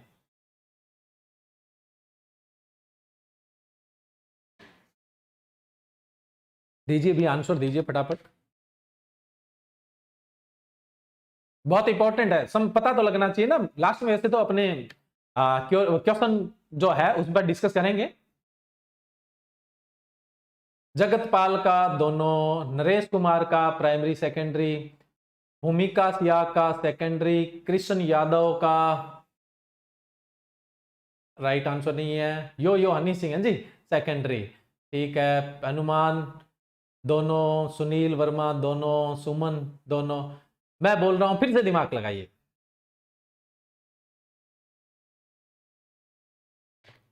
नाम नहीं बताना है, सिर्फ ये बताना है प्राइमरी है या सेकेंडरी पाए जाते हैं। देखो, कायांतरित रूपांतरित खनिजों में रूप बदल गया, खनिज बदल गए, खनिज का कंपोजिशन बदल गया। अब बताओ प्राइमरी कैसे रहा, अब बताओ प्राइमरी कैसे रहा, समझना है ना। मैंने कहा था ज्यादा कमेंट पे मत जाया करो, जब पूछे जाए तब अच्छे आंसर दिया करो। देखो, तैयारी करने के 2 तरीके होते हैं। एक बार ऐसी तैयारी करो कि जिंदगी में वो टॉपिक कभी दोबारा नहीं पढ़ना पड़े, उस टॉपिक का पोस्टमार्टम कर दिया करो अच्छे से। टाइम बहुत होता है, जैसे एग्जाम डेट आती है स्टूडेंट सोचता है टाइम बहुत कम है, अरे सिलेबस होता कितना का है। आप तो ऊपर ऊपर से पढ़ते हो, जब एग्जाम आता है हमेशा एक कोई भी टॉपिक है उसको पूरा पूरा उसको समझो, पूरी अंडरस्टैंडिंग लीजिए, पूरा दिमाग से, पूरा आपका जो कंसंट्रेशन है वो उस टॉपिक पे होना चाहिए, तब आप राइट आंसर दे पाते हैं। बड़ा सिंपल सा था। आगन्य में परिवर्तन हुआ, अवसादी में परिवर्तन हुआ, परिवर्तन से प्राथमिक कैसे बचा, द्वितीयक बचा ना, प्राथमिक से कैसे बचा, द्वितीयक बचा। देखो, रूपांतरित चट्टान में हमेशा द्वितीयक खनिज होता है। अब देखो, आगन्य में हमेशा प्राथमिक, रूपांतरित में हमेशा द्वितीयक, आगन्य में प्राथमिक, रूपांतरित में द्वितीयक, और अवसादी में प्राथमिक और द्वितीयक दोनों हो सकते हैं, दोनों हो सकते हैं। अवसादी ही एक ऐसी है जिसमें प्राथमिक द्वितीयक दोनों होंगे। आगन्य में कौन सा होगा, प्राथमिक, और जो रूपांतरित है उसके अंदर कौन सा होगा, द्वितीयक होगा। ठीक है, ये मैंने आपको एक मोटी मोटी कहानी बताई। अब आपके पास यहां पर क्या है, अभी देखो ये चट्टान है, मैंने कहा चट्टानों के टूटने से चट्टान बनती है। हाँ, एक चीज और पूछ लेता हूं, मैंने आगन्य को प्राथमिक चट्टान बोला, अवसादी को द्वितीयक बोला, तो रूपांतरित को क्या बोल सकते हैं, ये भी उत्तर दे दीजिए। आगन्य को प्राथमिक बोला, अवसादी को द्वितीयक बोला, तो रूपांतरित को क्या बोल सकते हैं, ये आंसर दीजिए। आगन्य को प्राथमिक बोला, अवसादी को द्वितीय बोला, तो बताइए कि रूपांतरित को क्या बोलेंगे। ये उत्तर कौन दे सकता है, बढ़िया देखते हैं। पहले की तरह नहीं देना है, बढ़िया आंसर देना है, ठीक है, सोच के देना है। ये समझ लो कि आप एग्जाम में ही बैठे हुए हैं, फटाफट बताइए। अवसादी को द्वितीयक बोला था हमने, आगन्य को हमने प्राथमिक बोला था, तो रूपांतरित को क्या बोल सकते हैं, कौन सी चट्टान बोल सकते हैं। कई स्टूडेंट अब पता नहीं आंसर खनिज वाला दे रहे हैं या फिर चट्टान वाला। देखो, आगन्य से बनी अवसादी, आगन्य प्राथमिक है तो ये द्वितीयक, ठीक है। कई स्टूडेंट बोल रहे हैं तृतीयक, ये आगन्य से भी बन सकती है और अवसादी से। आगन्य से बनती है तो तृतीय कैसे हो जाएगी, अवसादी से बनती तो तृतीय बोल भी सकते थे, इसलिए प्राथमिक द्वितीयक नहीं बोलेंगे, सिर्फ इसको रूपांतरित ही बोलेंगे। तृतीय कभी शब्द यूज नहीं होगा। रूपांतरित रूपांतरित होते, रूपांतरण नाम ही क्या आ रहा है, रूपांतरण आ रहा है ना, मेटामॉर्फिक बोल देते हैं या फिर कायांतरित बोल देते हैं। क्लियर है यहां तक? हाँ, अब नेक्स्ट चलते हैं अपने अपने बात क्या चल रही थी, मैंने कहा था चट्टानों के टूटने से चट्टान बनती है, तो चट्टानों के टूटने से चट्टान ही बने ये क्या जरूरी है? चट्टानों के टूटने से चट्टान ही बने ये क्या जरूरी है ना? कईयों ने लिखा है मिश्रित चट्टान, ये भी ठीक है, कोई दिक्कत नहीं है, मिश्रित रूपांतरित और कायांतरित ही बोलना है, ठीक है। चट्टानों के टूटने से चट्टान बने ये तो कोई जरूरी नहीं है। चट्टानें जब टूटती है तो कुछ टुकड़े बड़े होते हैं, कुछ टुकड़े छोटे होते हैं, ठीक है, और उसके बाद वो और टूटती रहती है। टूटने को अपत्य बोलते हैं, वेदरिंग बोलते हैं। वो बिल्कुल क्या है, छोटे छोटे टुकड़ों में धीरे धीरे टूट जाती है। एक कंडीशन तो ये है कि यहां पर वापस चट्टानें बन सकती है, तब इसको हम अवसादी बोल देंगे। एक ही है कि वो और छोटे छोटे छोटे छोटे टुकड़ों में जाती जाएगी, तब हम वो लास्ट में क्या है, इतने छोटे कण बना लेगी कि कण का साइज कितना छोटा हो जाएगा, 2 mm से छोटा हो जाएगा। कण इतना छोटा हो जाएगा कि उसका जो साइज है वो 2 mm से भी छोटा हो जाएगा। और मैंने कहा था 2 mm से छोटा होता है उसी को हम क्या बोलते हैं, मृदा बोलते हैं। जो 2 mm से छोटा होता है उसी को हम क्या बोलेंगे, मृदा बोलेंगे। तो चट्टानों के अपक्षय से ही मृदा का निर्माण होता है, और मृदा का जो पेत्रक पदार्थ होते हैं वो चट्टाने होते हैं। मृदा का जो पेत्रक पदार्थ है, पेरेंट मटेरियल है, वो कौन से होते हैं, चट्टाने। चट्टानों की वेदरिंग से ही मृदा का निर्माण होता है। क्लियर है? अब देखिए, चट्टाने, कोई भी पत्थर लो आप, उसको चोट मारो, कुछ बड़े टुकड़े टूटेंगे, कुछ छोटे। यहां पर ये जो बीच में स्थिति आती है, कुछ तो कण छोटे हैं मृदा जैसे, कुछ कण बड़े हैं, चट्टानों के टुकड़े हैं, यानी मृदा और चट्टानों का मिश्रण मिलता है यहां बीच में। हमारे देसी भाषा में जो मिक्सअप होता है पता ही नहीं लगता है क्या, उसको हम रोल गिदोड़ भी बोल देते हैं, रोल गिदोड़, है ना। इस आधार पर शब्द याद रख लीजिए, इसको जो बीच वाला मिक्सर है हम उसको बोलते हैं रिगोलित। क्या बोलते हैं, रिगोलित। मात्राएं गलत हो सकती है, मुझे हिंदी कम आती है, ठीक है। तो चट्टानों के टूटने से क्या बना, रिगोलित। चट्टानों के टुकड़े भी है और छोटे छोटे इसमें कण भी है, तो ये बना रिगोलित। और रिगोलित के टूटने से क्या बना, मृदा। पहला चट्टानों से रिगोलित और फिर रिगोलित से क्या बना, मृदा। अब देखो यहां पे बहुत इंपॉर्टेंट क्वेश्चन, मृदा निर्माण कितने चरणों में पूरा होता है जी? मृदा निर्माण 2 चरणों में पूरा होता है। मृदा निर्माण 2 चरणों में पूरा होता है। पहला चट्टानों से रिगोलित बनना और दूसरा रिगोलित से मृदा का बनना। चट्टानों से रिगोलित और रिगोलित से मृदा का बनना। जो मृदा निर्माण है वो 2 चरणों में पूरा होता है। ये बात मृदा के महान वैज्ञानिक जेनी ने कही थी। ये बात मृदा के महान वैज्ञानिक जेनी ने कही थी। जेनी के अनुसार मृदा निर्माण 2 चरणों में पूरा होता है। पहला चट्टानों से रिगोलित और दूसरा रिगोलित से मृदा का बनना। रोक टू रिगोलित, सेकंड रिगोलित टू सॉइल। अच्छे से याद कर लीजिए, ये बात किसने बोली थी, जेनी ने बोली थी। क्लियर है? ये ध्यान रखना है। मृदा निर्माण एक बहुत धीमी प्रक्रिया है, ये बहुत लंबे समय से चलती आ रही है और लगातार चलती आ रही है। तो आप क्या बोल सकते हो, मृदा निर्माण एक धीमी लेकिन सतत प्रक्रिया, लगातार जारी रहने वाली प्रक्रिया है, ठीक है। अब देखिए, मृदा निर्माण लगातार जारी रहने वाली, धीमी प्रक्रिया जरूर है लेकिन लगातार जारी रहने वाली प्रक्रिया है। धीमी प्रक्रिया जरूर है लेकिन लगातार जारी रहने वाली प्रक्रिया है। मृदा की 1 इंच मोटी परत बनने में, मृदा की 1 इंच मोटी परत बनने में लगभग 800 से 1000 वर्ष का समय लग जाता है। मृदा की 1 इंच मोटी परत बनने में 800 से 1000 वर्ष का समय लग जाता है, ठीक है। 800 से 1000 वर्ष का समय लग जाता है, बहुत लंबा समय। इसीलिए तो हम मृदा शरण से बचने की कोशिश करते हैं।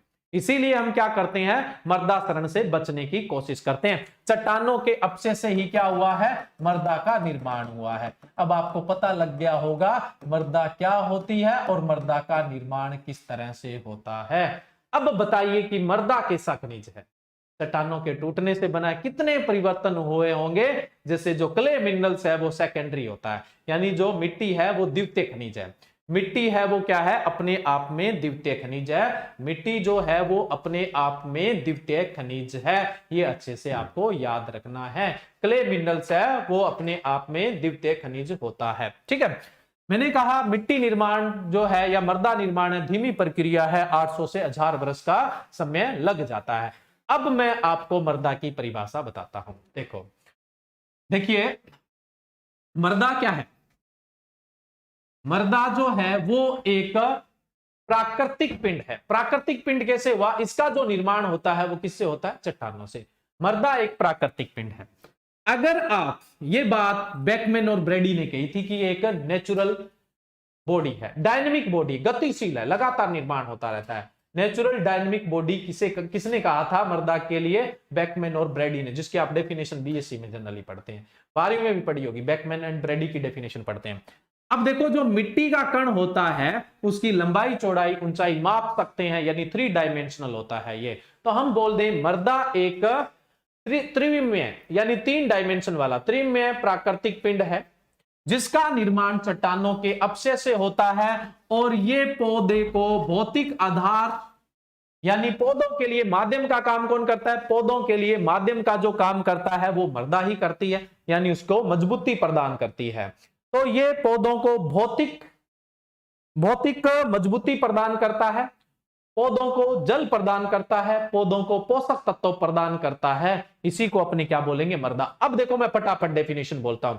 मर्दा एक प्राकृतिक त्रिविमीय पिंड है जिसका निर्माण चट्टानों के अपक्षय से, अपक्षय का मतलब वेदरिंग से हुआ है, जो पौधों को भौतिक आधार, जल, पोषक तत्व प्रदान करती है, उसे ही मर्दा कहा जाता है। ये मर्दा की डेफिनेशन कंप्लीट होती है।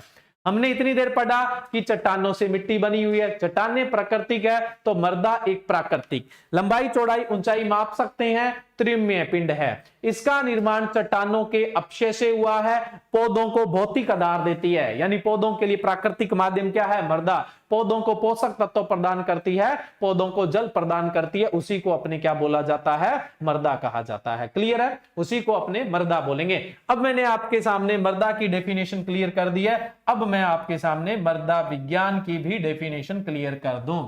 अगर मैं शुरू में ही सीधा स्लाइड खोलते ही आपको मर्दा विज्ञान की परिभाषा बताता और फिर मर्दा की बता देता तो आपको जीवन भर याद नहीं रहती, लेकिन अब आप कभी नहीं भूलने वाले हैं। ठीक है? अब देखो मर्दा विज्ञान की परिभाषा, सॉइल साइंस की डेफिनेशन देखो। मर्दा विज्ञान वो विज्ञान है जिसके अंदर अपने मर्दा का निर्माण कैसे हुआ? इतनी देर से मर्दा निर्माण की तो बात चल रही थी। मर्दा वितरण के साथ वर्गीकरण भी हो ही जाता है ना? कहां पर किस तरह की मर्दा है वो वितरण हो गया, वो साथ साथ में वर्गीकरण हो जाएगा। मर्दा विज्ञान वो विज्ञान है जिसमें मर्दा निर्माण, वितरण, मर्दा वर्गीकरण तथा मर्दा गुण मर्दा गुण जो होते हैं, कितनी तरह के गुण होते हैं? 3 तरह के। एक तो भौतिक, दूसरा जैविक, और तीसरा जो गुण होता है वो कौन सा होता है? रासायनिक गुण होता है। मैं आपको सिंपल कॉन्सेप्ट क्लियर कर देता हूं। भौतिक गुण जो हमारी ज्ञानेंद्रिय है उससे हम पता लगा देते हैं, उसको हम कौन सा गुण बोलते हैं? भौतिक गुण बोलते हैं। मर्दा रंग काला है, सफेद है, लाल है, देखने से पता लग जाता है, भौतिक गुण है। मर्दा गीली है, सूखी है, देखने से पता लग जाता है, मर्दा जल, भौतिक गुण है। मर्दा के कण मोटे हैं, छोटे हैं, मर्दा कणाकार, देखने से पता लग जाता है, ये भौतिक गुण है। मर्दा चिपचिपी है या फिर मर्दा आपस में नहीं चिपकती है, यानी मर्दा प्लास्टिसिटी और मर्दा सुगठियता, ये भौतिक गुण है। मर्दा भारी है, मर्दा हल्की है, ये पता लग जाता है अपने हाथ में लेने से ही, तो ये मर्दा घनत्व, ये कैसा गुण है? भौतिक गुण है। तो हम भौतिक गुण की बात करें। जैविक, मैंने कहा जीव या जीवों के अवशेष को जैविक में रखा जाता है, तो इस मर्दा में बहुत सारे सूक्ष्म जीव है, जड़ें हैं, बहुत सारे कार्बनिक पदार्थ है। तो ये जो मिट्टी के अंदर कार्बनिक पदार्थ है उसको हम किसमें रखेंगे? जैविक गुण में। मर्दा का पीएच कितना है, मर्दा में नाइट्रोजन कितना है, फास्फोरस कितना है, मर्दा की इलेक्ट्रिकल कंडक्टिविटी यानी विद्युत चालकता कितनी है, ये सब कौन से गुणों में आते हैं? रासायनिक गुणों में। उसके अलावा मर्दा का वानस्पति या मैं बोल दूं पौधों के साथ या फसलों के साथ संबंध का अध्ययन किया जाता है। अब मैं मर्दा विज्ञान की पूरी परिभाषा बोलूं तो पूरी परिभाषा क्या होगी? मर्दा वो विज्ञान है जिसमें मर्दा निर्माण, मर्दा वितरण, मर्दा वर्गीकरण, मर्दा गुण जैसे भौतिक, जैविक, रासायनिक तथा मर्दा का वनस्पति के साथ संबंध का जो अध्ययन किया जाता है वो ही मर्दा विज्ञान होता है। क्लियर है? अब मर्दा विज्ञान को अच्छे से पढ़ने के लिए सॉइल साइंस को अच्छे से पढ़ने के लिए हम मृदा विज्ञान की दो भागों में वर्गीकृत कर देते हैं, इसकी दो शाखाएं बना देते हैं। तो सॉइल साइंस की मोटी मोटी दो ब्रांच है, मृदा विज्ञान की मोटी मोटी दो शाखाएं हैं। एक तो है पेडोलॉजी और दूसरी है अपनी एडेफोलॉजी। एक तो कौन सी है, पेडोलॉजी है, और दूसरी कौन सी है, एडेफोलॉजी। मैंने कहा था जिन शब्दों के पीछे वाई लगा है वो ग्रीक है, तो जाहिर सी बात है, कल आपको मैंने बता दिया था जिन शब्दों के पीछे वाई लगा है वो ग्रीक भाषा के हैं, सिर्फ एक को छोड़ना पोमोलॉजी और दूसरे को छोड़ना है फॉरेस्ट्री। इन दोनों को छोड़ के कोई सा भी शब्द आ जाए जिसके पीछे वाई लगा हुआ है उसको हम क्या बोलेंगे, ग्रीक भाषा का शब्द है। ये एक अपने आप में पहचान होती है। पेडोलॉजी, पेडोलॉजी ग्रीक के दो शब्दों से मिलकर बना हुआ है, एक तो होता है पेडोन और दूसरा होता है लोजिया या फिर लोगस। लोजिया या फिर लोगस। पेडोन का मतलब होता है मर्दा या फिर कर्ण या फिर अर्थ यानी धरती, ये पेडोन का अर्थ होता है। पेडोन का अर्थ होता है मर्दा, कर्ण या फिर अर्थ। और लोगस का मतलब मैंने आपको कल बता ही दिया था, टू स्टडी। टू स्टडी का मतलब अध्ययन करना होता है।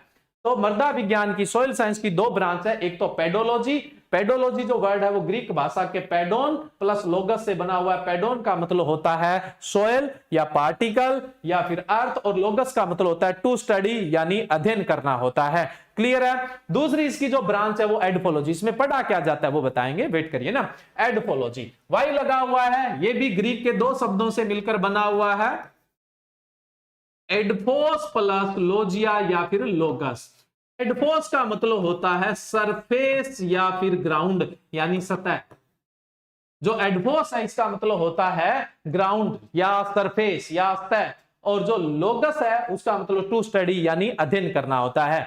तो मृदा विज्ञान को और अच्छे से गहरा पढ़ने के लिए मृदा विज्ञान को दो भागों में बांट दिया, एक तो पेडोलॉजी और दूसरा एडफोलॉजी। अब देखो आप यहां पर थोड़ा सा गौर करिए, 1 मिनट में ही आपके क्लियर हो जानी है ये बात।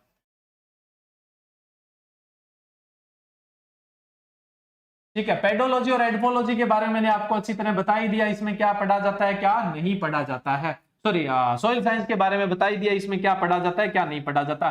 पेडोलॉजी में यह बता दिया कि वर्ड फॉर्मेशन कैसे होता है। हमने कहा सॉइल साइंस की दो ब्रांच है, एक तो कौन सी है, पेडोलॉजी, और दूसरा एडफोलॉजी। अब गौर करिए, ये पेडोलॉजी है, ये ऊपर वाला जो सेक्शन है वो पेडोलॉजी है, और ये जो नीचे वाला सेक्शन है ये कौन सा है, एडफोलॉजी। अगर पीछे आपने गौर की है तो आप कहानी समझ गए होंगे। पेडोलॉजी, मृदा विज्ञान की वो शाखा जिसमें मृदा निर्माण, मृदा वितरण, मृदा वर्गीकरण, मृदा गुण जैसे भौतिक, जैविक, रासायनिक गुणों का अध्ययन किया जाता है, वो ही पेडोलॉजी कहलाती है। हमने ये नीचे वाला सेक्शन छोड़ दिया है, हमने पहले मृदा की पूरी परिभाषा लिखी, हमने अब इसको दो भागों में बांट दिया। पेडोलॉजी मृदा विज्ञान की वो शाखा जिसमें मृदा निर्माण, मृदा वितरण, मृदा वर्गीकरण, मृदा गुण जैसे भौतिक, जैविक, रासायनिक का अध्ययन किया जाता है, वो पेडोलॉजी है। कहीं भी प्लांट का जिक्र नहीं है, कहीं भी पौधों से रिलेटेड कोई भी डिस्कशन यहां पे नहीं है, सिर्फ और सिर्फ हम मृदा की बात कर रहे हैं। आपसे क्वेश्चन पूछ ले एग्जाम में, इसी तरह के क्वेश्चन पूछे जाते हैं। पौधे रहित मृदा का अध्ययन किसमें किया जाता है, वनस्पति रहित मृदा का अध्ययन किसमें किया जाता है, या फसल रहित मृदा का अध्ययन किसमें किया जाता है। पौधों के संबंध का कहीं भी जिक्र नहीं हुआ, तो वनस्पति रहित मृदा का अध्ययन हमेशा किसमें किया जाता है, पेडोलॉजी के अंदर किया जाता है। ठीक है। और पौधों के साथ या वनस्पति के साथ या फिर मैं बोल दूं फसल के साथ मृदा के संबंध का अध्ययन एडफोलॉजी में किया जाता है। एडफोलॉजी मृदा विज्ञान की वो शाखा है जिसमें मृदा का संबंध वनस्पति के साथ, मृदा का संबंध पौधों के साथ, या मृदा का संबंध फसलों के साथ किया जाता है, उसको हम एडफोलॉजी बोलेंगे। तो ये मृदा विज्ञान की दो मोटी मोटी शाखाएं हो गई, एक पेडोलॉजी है और दूसरी कौन सी है, एडफोलॉजी है। मेरे हिसाब से आपको क्लियर हो गया होगा। पेडोलॉजी है वो ग्रीक शब्द है, एडफोलॉजी भी है वो ग्रीक शब्द है। ठीक है। अब अपने नेक्स्ट चलते हैं। अब बात आती है अर्थ क्रस्ट की। ठीक है, अर्थ क्रस्ट या भूपपड़ी। मैंने बताया था अर्थ क्रस्ट या भूपपड़ी, धरती की जो सबसे बाहरी परत है उसको हम क्या बोलते हैं, क्रस्ट यानी पपड़ी। पपड़ी बोले तो भूपपड़ी, अर्थ क्रस्ट। मैंने कहा था भूपपड़ी की मोटाई है वो 5 से 60 किलोमीटर है, ये अलग अलग है। अगर आप पहाड़ी क्षेत्र में जाते हैं तो मोटाई सबसे ज्यादा मिलेगी, और समुद्र तल पे जाएंगे तो आपको मोटाई है वो सबसे कम मिलती है। अगर समुद्र तल पे जाते हैं तो मोटाई है वो आपको कम मिलती है। कहने का मतलब ये 5 किलोमीटर वाला नजारा कहां देखने को मिल सकता है, ये समुद्र तल में, और जो 60 किलोमीटर वाला है वो कहां पर देखने को मिलता है, हिली एरिया में, पहाड़ी क्षेत्र में आपको देखने को मिल सकता है। क्लियर है। अब चीज ध्यान रखना, जो धरती पे भूपपड़ी है उसके अंदर अगर कोई कंटेंट ज्यादा है तो वो क्या है, सिलिका ज्यादा मिलेगा आपको, एल्युमिनियम ज्यादा मिलेगा, आयरन ज्यादा मिलेगा, उसके अलावा कुछ मैग्नीशियम मिलेगा, कैल्शियम मिलेगा, लेकिन सबसे ज्यादा ठोस रूप से मिलेगा आपको सिलिका। अभी भी बात करेंगे, सिलिका से भी ज्यादा ऑक्सीजन होता है, लेकिन क्यों होता है उसका एक कारण होता है। अब देखिए, जो मिट्टी के कण होते हैं, मिट्टी के जो कण होते हैं वो जनरली क्या होता है, सिलिका प्लस, कलर चेंज कर लेते हैं समझ में आ जाए, सिलिका प्लस एल्युमिनियम की परत के बने होते हैं। सिलिका प्लस एल्युमिनियम, सिलिका की परत, एल्युमिनियम की परत, ये मैं आपको मर्दा कोलाइड सब करवाऊंगा तब और ज्यादा डिटेल से समझाऊंगा। तो ये क्या होते हैं, इनके जुड़ाव से बने होते हैं, इनके जुड़ाव से बना होता है। जैसे जनरली जैसे एक सिलिका की परत है, एक एल्युमिनियम की। एल्युमिनियम जो है वो आयरन से भी रिप्लेस हो सकता है और मैग्नीशियम से भी रिप्लेस हो सकता है। आयरन से कम चांसेस है, मैग्नीशियम से ज्यादा है, यानी एल्युमिनियम की जगह मैग्नीशियम हो सकता है। Silica plus aluminium, silica plus magnesium, या सिलिका प्लस आयरन कभी कभार आपको देखने को मिल सकता है। भूपपड़ी, भूपपड़ी में ऊपरी ऊपरी भाग में आपको सबसे ज्यादा मिलेगा सिलिका प्लस एल्युमिनियम। और अगर मैं बात करूं नीचे की, नीचे वाले हिस्से की बात करूं तो नीचे वाले हिस्से में आपको क्या मिलेगा, मैग्नीशियम मिलेगा। सिलिका के साथ क्या मिलेगा आपको, मैग्नीशियम मिलेगा। भूपपड़ी की ऊपरी परत में सिलिका प्लस एल्युमिनियम है और नीचे की जो परत है उसमें सिलिका प्लस मैग्नीशियम है। मैं लिखूं सिलिका प्लस एल्युमिनियम, स्पेलिंग के दो अक्षर, इधर सिलिका प्लस मैग्नीशियम, स्पेलिंग के अक्षर लिख रहा हूं, वैसे मैग्नीशियम को mg से डिनोट करते हैं, मैं तो यहां स्पेलिंग का अक्षर लिख रहा हूं। तो जो ऊपरी परत है, भूपपड़ी की ऊपरी परत है, उसमें सिलिका प्लस एल्युमिनियम है। इसको कंबाइंड रूप से बोल के देखो क्या बोलते हैं, सियाल। भूपपड़ी की ऊपरी परत जो सिलिका प्लस एल्युमिनियम की बनी हुई है उसे सियाल कहते हैं, और भूपपड़ी की जो नीचे की परत है वो सिलिका प्लस मैग्नीशियम की बनी हुई है, उसको सीमे कहते हैं। नीचे की जो परत है उसको सीमे कहा जाता है, और ऊपर की जो परत होती है उसको हम क्या बोलते हैं, सियाल कहते हैं। समझ में आ गई होगी कहानी। भूपपड़ी की ऊपरी परत में सिलिका प्लस एल्युमिनियम सबसे ज्यादा है, जिसको हम सियाल बोलेंगे, और नीचे की परत में सबसे ज्यादा क्या होता है, सिलिका प्लस मैग्नीशियम होता है, तो हम इसको क्या बोलते हैं, सीमे परत बोलते हैं। मेरे हिसाब से आपको यह बात याद भी होगी और आप कभी भूलने वाले भी नहीं है। नेक्स्ट अपने बात करें, अब देखो भूपपड़ी है वो धरती की सबसे बाहर की परत है, जिसकी मोटाई 5 से 60 किलोमीटर है, कुल आयतन के 1% से भी कम है, धरती के कुल आयतन के 1% से भी कम है। हालांकि अपने एग्रीकल्चर में भूपपड़ी से ज्यादा इसका जो ऊपरी हिस्सा है वो मृदा काम आएगा। मृदा का संरचना, मृदा परिच्छेदिका, ये सारी की सारी बातें तो अपने कल के लेक्चर में रहने वाली है, ठीक है। अब देखिए भूपपड़ी के अंदर अगर अपने बात करें तो भूपपड़ी में सबसे ज्यादा पाया जाता है ऑक्सीजन। देखो ऑक्सीजन स्वतंत्र रूप से नहीं पाया जाता है, ऑक्साइड के रूप में पाया जाता है। स्वतंत्र रूप से नहीं पाया जाता है, ऑक्साइड के रूप में पाया जाता है। भूपपड़ी के 40.6% जो भाग है वो ऑक्सीजन का है, लेकिन ऑक्सीजन स्वतंत्र नहीं है, ये ध्यान रखिएगा, ठीक है। ऐसा नहीं है कि गैसीय अवस्था में देखो सिलिका ऑक्साइड के साथ aluminium oxide, iron oxide, calcium oxide इनके साथ जुड़ा होता है, और ये जुड़ जुड़कर गैसीय फॉर्म और जो ठोस अवस्था जुड़ने के बाद बनती है वो सारी मिला के 40.6% होती है। तो भूपपड़ी में सबसे ज्यादा पाया जाने वाला कौन सा होता है, ऑक्सीजन होता है। और उसके बाद दूसरे नंबर पे सिलिका होता है। सिलिका कितना होता है, 27.72% होता है। ऑक्सीजन और सिलिका दोनों ही अधातु है, ऑक्सीजन और सिलिका दोनों ही क्या है, अधातु है। तो सबसे ज्यादा जो अधातु पाया जाता है वो ऑक्सीजन और दूसरा सिलिका। सिलिका का क्वेश्चन ज्यादा पूछा जाता है, और अब तक जितनी बार पूछा गया है इन दोनों में से सिलिका ही ऑप्शन में था, ऑक्सीजन ऑप्शन में नहीं था, इसलिए सिलिका ही टॉप पे आ गया। फिर उसके बाद हम धातु की बात करें तो धातु में सबसे ज्यादा पाया जाता है एल्युमिनियम। वैसे तो तीसरे नंबर पे है, लेकिन धातु में पहले नंबर पे है। भूपपड़ी में एल्युमिनियम की मात्रा 8.13% होती है। भूपपड़ी में सबसे ज्यादा पाया जाने वाला धातु एल्युमिनियम है और भूपपड़ी में पाया जाने वाला तीसरा मुख्य जो तत्व है वो कौन सा होगा? एल्युमिनियम। धातु पूछ ले तो पहले नंबर पे होगा। और वैसे ऑल ओवर कितने नंबर पे? तीसरा। पहला ऑक्सीजन, दूसरा सिलिका, तीसरा एल्युमिनियम। उसके बाद लोहे का नंबर आता है। लोहा 5% होता है, कैल्शियम 3.6, सोडियम 2.83, पोटेशियम 2.59, मैग्नीशियम 2.09 और बाकी जो बच गए वो बहुत कम मात्रा में 1.14, सैकड़ों की संख्या में बच गए, वो सिर्फ और सिर्फ 1.14% होते हैं। ये भूपपड़ी का संगठन होता है। ठीक है, अब देखो आज का जो अपना टॉपिक था वो मृदा का परिचय था। तो मृदा का जो परिचय, मैंने मृदा की डेफिनेशन क्लियर कर दिया, मृदा विज्ञान की डेफिनेशन क्लियर कर दिया, मोटा मोटा अर्थ का कंपोजिशन भी क्लियर कर दिया है और साथ साथ में भूपपड़ी भी मैंने आपके लिए क्लियर कर दिया है। मैंने एक चीज बताई थी भूपपड़ी में भी, देखिए जो ऊपर की परत है उसको हम क्या बोलते हैं? सियाल, और जो नीचे की परत होती है उसको हम क्या बोलते हैं? सीमे। कुछ क्षेत्रों के अंदर क्या होता है, ये सीमे परत ऊपर होती है, सियाल नहीं होती, तब हम उसको बेसाल्ट परत बोलते हैं, तब हम इसको क्या बोलते हैं? बेसाल्ट परत बोला जाता है। तो टॉपिक तो अपना खत्म हो गया। अब अपने आज के टॉपिक के इंपॉर्टेंट क्वेश्चन पे डिस्कस करेंगे जो एग्जाम में पूछे गए हैं और सीधे सीधे आने वाले हैं। तो 2 मिनट के लिए, 1 मिनट के लिए रिफ्रेशमेंट हो लीजिए, फिर अपने क्वेश्चन स्टार्ट करते हैं। ठीक है, अगर समझ में आया है तो कमेंट करिए, ज्यादा से ज्यादा लोगों में शेयर करिए, और अब अपने जो क्वेश्चन के सेशन में आने वाले हैं तो अपने दोस्तों को भी शेयर करिए ताकि ज्यादा से ज्यादा लोग अपने क्वेश्चन के साथ जुड़ सके।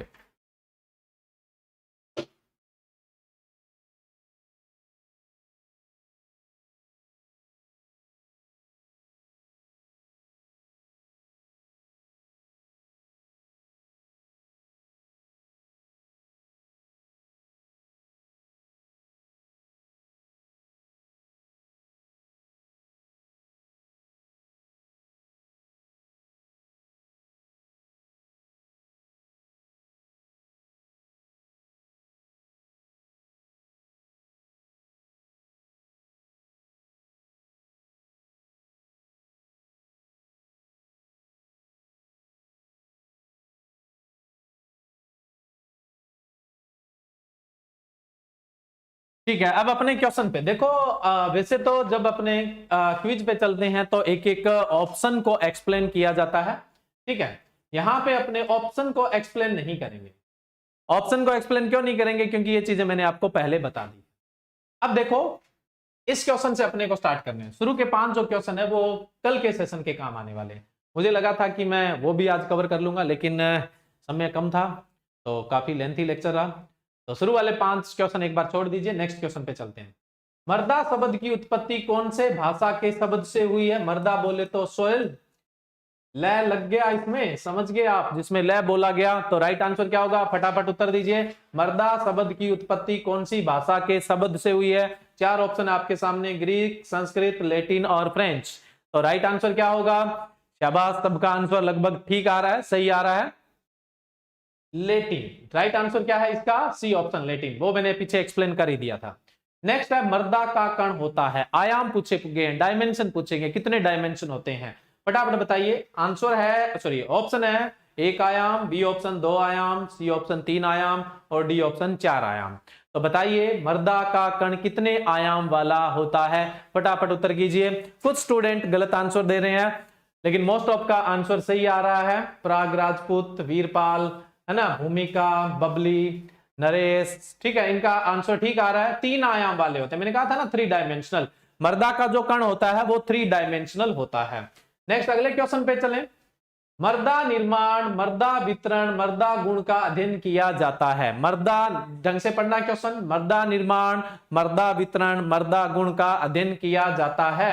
फटाफट ऑप्शन देखिए। A option pedology, B option edaphology, C option soil science, D option उपरोक्त सभी। तो मृदा निर्माण, मृदा वितरण और मृदा गुण, गुण आपको बताए हैं भौतिक, जैविक, रासायनिक, किसमें अध्ययन किया जाता है? जी पेडोलॉजी में। ये वनस्पति रहित मृदा का पूछ रहा है ना, पेडोलॉजी आंसर सही होगा, ए आंसर सही है। नेक्स्ट अपने बात करें, नेक्स्ट क्वेश्चन है, मृदा का फसलों के साथ संबंध का अध्ययन किया जाता है। बताइए भी, मृदा का फसलों के साथ संबंध का अध्ययन किया जाता है। रोहित शर्मा ठीक है आंसर, रवि रॉय आंसर ठीक है, स्वाति आंसर ठीक है, जस्ट डिलो आंसर ठीक है, पीयू आंसर ठीक है, विजय, कृष्णा, गीता, साक्षी, ललित कुमार, गौरव, तेजिंदर, पिंटू, राजकुमार, पवन कुमार, रजनी, है ना, ठीक है, आंसर सही आ रहा है। मर्दा का फसलों के साथ संबंध का अध्ययन एडफोलॉजी में किया जाता है। राइट आंसर क्या होगा यहां पर? बी ऑप्शन होगा। नेक्स्ट अगले क्वेश्चन पे जाएं। एडफोलॉजी शब्द की उत्पत्ति कौन से भाषा से हुई है? एडफोलॉजी, पीछे वाई लग गया है, इस आधार पर ही बता दीजिए फटाफट। ये तो बहुत सिंपल कर दिया मैंने आपके लिए भी, जिन शब्दों में वाई लग गया वो कौन सी भाषा का शब्द है।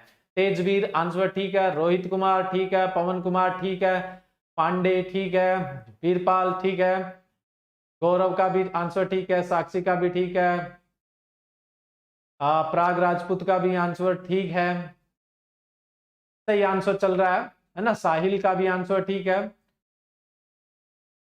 तो इसका एडफोलॉजी शब्द है वो कौन सी भाषा का शब्द है? ग्रीक भाषा का शब्द है। 10वें का राइट आंसर क्या होगा? ए ऑप्शन राइट होगा। नेक्स्ट क्वेश्चन पे अपने चलते हैं।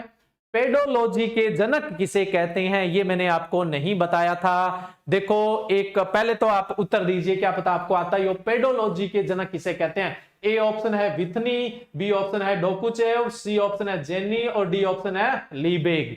तो फादर ऑफ पेडोलॉजी किसे कहा जाता है? बताइए फटाफट, देखते हैं कौन सा आंसर सही देगा 11 नंबर क्वेश्चन का। सुरेंद्र सिंह ठीक है, उसके अलावा अपने बात करें उमेश कुमार का भी आंसर ठीक आ रहा है, जगतपाल का भी ठीक आ रहा है, और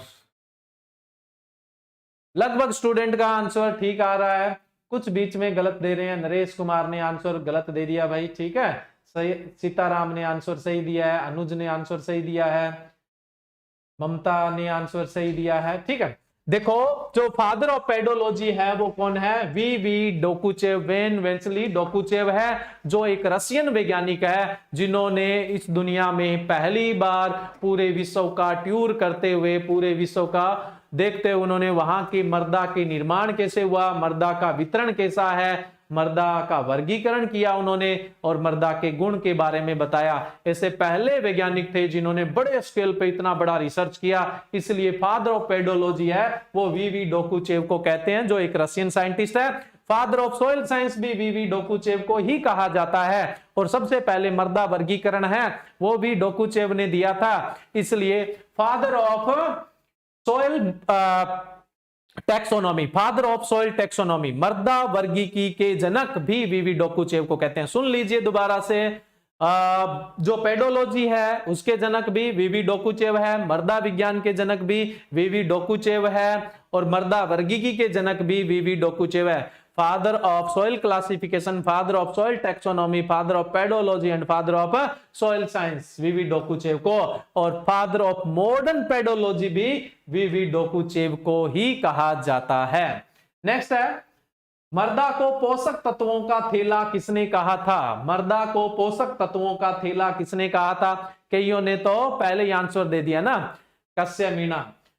तो आंसर सॉरी ऑप्शन है विथनी, डोकुचेव, जेनी और लीबेग। तो मर्दा को पोषक तत्वों का थैला, बीन ऑफ न्यूट्रेंट किसने कहा था? मोस्ट ऑफ का आंसर सही आ रहा है, मनीष नायक ठीक है, आखी मीणा ठीक है, हरदीप सिंह आंसर ठीक है, ममता आंसर ठीक है। मर्दा को पोषक तत्वों का थैला विथनी ने कहा था, बीन ऑफ न्यूट्रेंट विथनी ने कहा था। नेक्स्ट है, न्यूनता का सिद्धांत किसने दिया था? न्यूनता का सिद्धांत, लॉ ऑफ मिनिमम किसने दिया था? ये आगे कुछ, ये मेन वो साइंटिस्ट है जो आपसे सीधे पूछे जा सकते हैं।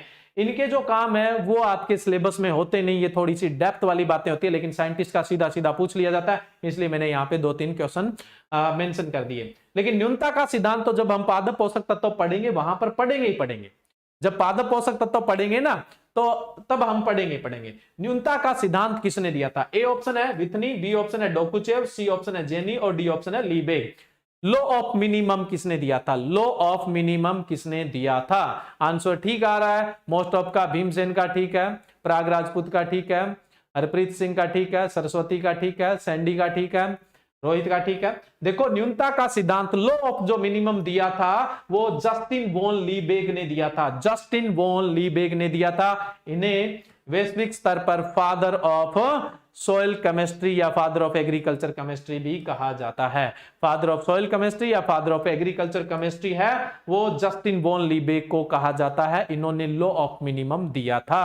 फादर ऑफ सॉइल केमिस्ट्री या फिर father of agriculture chemistry. World level की बात कर रहा हूं, इंडिया लेवल पे अभी मैंने बात नहीं की है, ठीक है। नेक्स्ट है मर्दा की 10 से 20 माइल्स ऊपरी परत को कहते हैं। ऊपर की 10 से 20 मील की परत, कंफ्यूज मत होना, सही आंसर देना। मर्दा की ऊपर की 10 से 20 मील की जो परत होती है उसे क्या कहते हैं? ए ऑप्शन मर्दा प्रच्छेदिका, बी ऑप्शन मर्दा संरचना, सी ऑप्शन भूपपड़ी और डी ऑप्शन उपरोक्त सभी।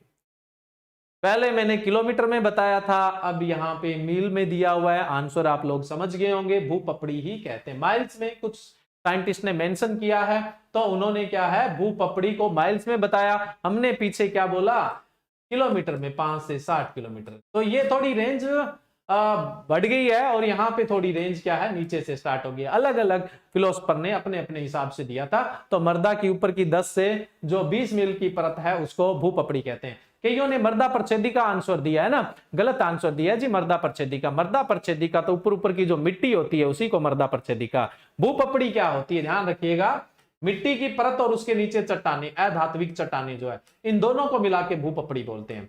यानी ऊपर मिट्टी के कण और नीचे जो चट्टाने हैं, अधात्विक चट्टाने, उन दोनों को मिला के भूपपड़ी बोलते हैं। और जो सिर्फ और सिर्फ मर्दा है वो मर्दा प्रच्छेदिका। मर्दा प्रच्छेदिका तो कल पढ़ेंगे अपन, है ना। तो मर्दा प्रच्छेदिका अलग चीज है और भूपपड़ी है वो मर्दा के साथ साथ चट्टाने भी है। चट्टाने निकाल दो पीछे, मर्दा मर्दा बचेगी, उसको मर्दा प्रच्छेदिका या सोइल प्रोफाइल आप बोल सकते हैं।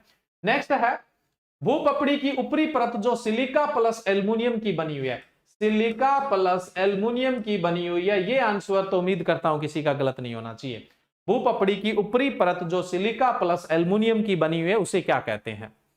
सिलिका प्लस एल्युमिनियम, जस्ट पीछे मैंने आपको एक्सप्लेन किया था, सिलिका प्लस एल्युमिनियम। सही आंसर आ रहा है ऑलमोस्ट का सियाल। क्या बोलते हैं इसको? सियाल। दोनों को एक साथ पढ़ दीजिए, उत्तर आ जाएगा। कौन सा आ जाएगा? सियाल। 15 का राइट आंसर है ए ऑप्शन राइट है। नेक्स्ट है भूपपड़ी की सबसे अधिक मोटाई कौन से क्षेत्र में पाई जाती है? अर्थ क्रस्ट की मोटाई सबसे ज्यादा कहां पर पाई जाती है? भूपपड़ी की सबसे अधिक मोटाई कौन से क्षेत्र में पाई जाती है? मैंने रेंज बताई थी आपको 5 से 60। मैंने कहा 5 इस जगह देखने को मिल जाती है और 60 जो है वो इस जगह देखने को मिल जाती है। तो जो समुद्र तल होता है वहां पे सबसे पतली और जो पहाड़ी क्षेत्र होता है वहां सबसे मोटी। तो भूपपड़ी की सबसे अधिक मोटाई है वो पहाड़ी क्षेत्र में आपको देखने को मिलेगी। हिली एरिया के अंदर अर्थ क्रस्ट आपको सबसे थिक देखने को मिलता है। नेक्स्ट क्वेश्चन, भूपपड़ी की सबसे कम मोटाई, ये भी मैंने साथ में क्लियर कर ही दिया, समुद्र तल में। भूपपड़ी की सबसे कम मोटाई समुद्र तल में और सबसे ज्यादा मोटाई है वो कौन से क्षेत्र में देखने को मिलेगी? पहाड़ी क्षेत्र में देखने को मिलती है। नेक्स्ट है भूपपड़ी में सर्वाधिक पाया जाने वाला तत्व है। भूपपड़ी में सर्वाधिक पाया जाने वाला तत्व है, फटाफट आंसर कीजिए। ऑप्शन ऑक्सीजन, सिलिका, एल्युमिनियम, लोहा। तो कौन सा तत्व है वो सबसे ज्यादा पाया जाता है? एक्सप्लेनेशन पे नहीं जा रहे हैं, पीछे हमने यही सब किया है। बताओ अभी फटाफट। ठीक है, आंसर किरण रेवार सही आ रहा है, सैंडी बिश्नोई सही आ रहा है, तेजवीर सिंह सही आंसर है, सौरभ किलानिया आंसर ठीक है। भूपपड़ी में सबसे ज्यादा पाया जाता है ऑक्सीजन। 20 का जो राइट आंसर होगा वो ऑक्सीजन होगा। अगर क्वेश्चन ये पूछ लेते कि भूपपड़ी में सर्वाधिक धातु कौन सा पाया जाता है, तब आप क्या कर देते? एल्युमिनियम। अगर धातु पूछते तो सीधा ही तत्व पूछा है तो आप कौन सा बताएंगे? ऑक्सीजन बताएंगे। नेक्स्ट है भूपपड़ी की निचली परत जो सिलिका व मैग्नीशियम की बनी होती है उसे क्या कहते हैं? सिलिका प्लस मैग्नीशियम की जो परत बनी है भूपपड़ी की उसको क्या बोलेंगे? मैंने कहा था इन दोनों की स्पेलिंग के दो दो अक्षर साथ में लिख देना, आपको परत का नाम अपने आप ही पता लग जाएगा। दो दो अक्षर स्पेलिंग के ना, सी में। तो भूपपड़ी की निचली परत को अपने जो सिलिका प्लस मैग्नीशियम की बनी है उसको हम क्या बोल देते हैं? सी में। ये सिंपल सी ट्रिक है, ज्यादा दिमाग लगाने की जरूरत नहीं है आपको। नेक्स्ट है अगला क्वेश्चन, यदि सीमे परत भूमि के ऊपर पाई जाती है तो उसे कहते हैं? यदि सीमे परत ऊपर आ जाती है, कहां पर? जहां सियाल होना चाहिए था वहां सीमे दिख जाता है तो उसको अपने क्या बोलेंगे? फटाफट उत्तर देके उत्तर कीजिए।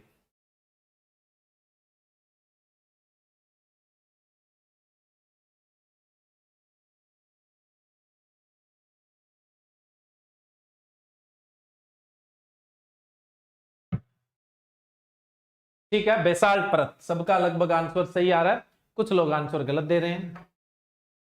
में नहीं भाई, बेसाल्ट परत बोलते हैं। क्या बोलेंगे अपने इसको? बेसाल्ट परत बोला जाता है। तो इसका जो राइट आंसर है वो कौन सा होगा? सी ऑप्शन आपका राइट होगा। एक्सप्लेन मैंने आपको पीछे कर ही दिया था। नेक्स्ट है भूपपड़ी में सर्वाधिक पाया जाने वाला धातु है, वो मैंने पिछले क्वेश्चन के साथ ही क्लियर कर दिया था। भूपपड़ी में सर्वाधिक पाया जाने वाला धातु है, भूपपड़ी में सर्वाधिक पाया जाने वाला धातु है। तो सर्वाधिक पाया जाने वाला धातु कौन सा है? धातु पूछे तो एल्युमिनियम, धातु आपसे पूछा जाए तो कौन सा हो जाएगा? एल्युमिनियम। नेक्स्ट है भूपपड़ी में सिलिका की मात्रा होती है। मैंने कहा था ये इंपॉर्टेंट है, याद भी रखना है। भूपपड़ी में सिलिका की मात्रा होती है, भूपपड़ी में सिलिका की मात्रा। फटाफट आंसर कीजिए।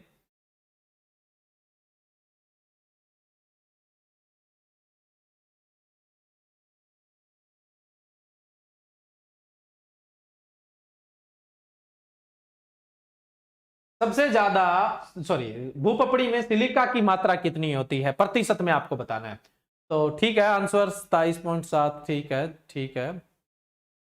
भूपपड़ी में सबसे ज्यादा ऑक्सीजन, उसके बाद सिलिका, और सिलिका की जो मात्रा होती है वो 27.7% होती है। ऑक्सीजन हमने बात की थी 46.6 होता है, एल्युमिनियम 8.1 होता है, आयरन होता है वो 5% होता है। पीछे अपने एक टेबल पे डिस्कस किया था, उस टेबल में ये सारा दिया हुआ था। ठीक है, तो सिलिका की मात्रा पूछ ले तो कितनी हो जाएगी? 27.72% होती है।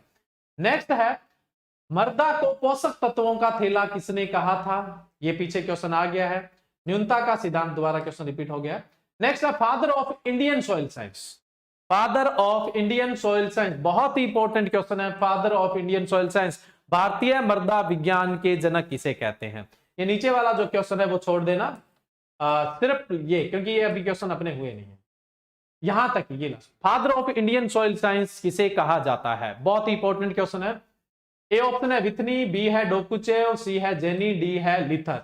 वैश्विक स्तर पर तो हमने वीवी डोकुचेव है उनको फादर ऑफ सॉइल साइंस कहा, लेकिन भारत में फादर ऑफ सॉइल साइंस किसे कहा जाता है?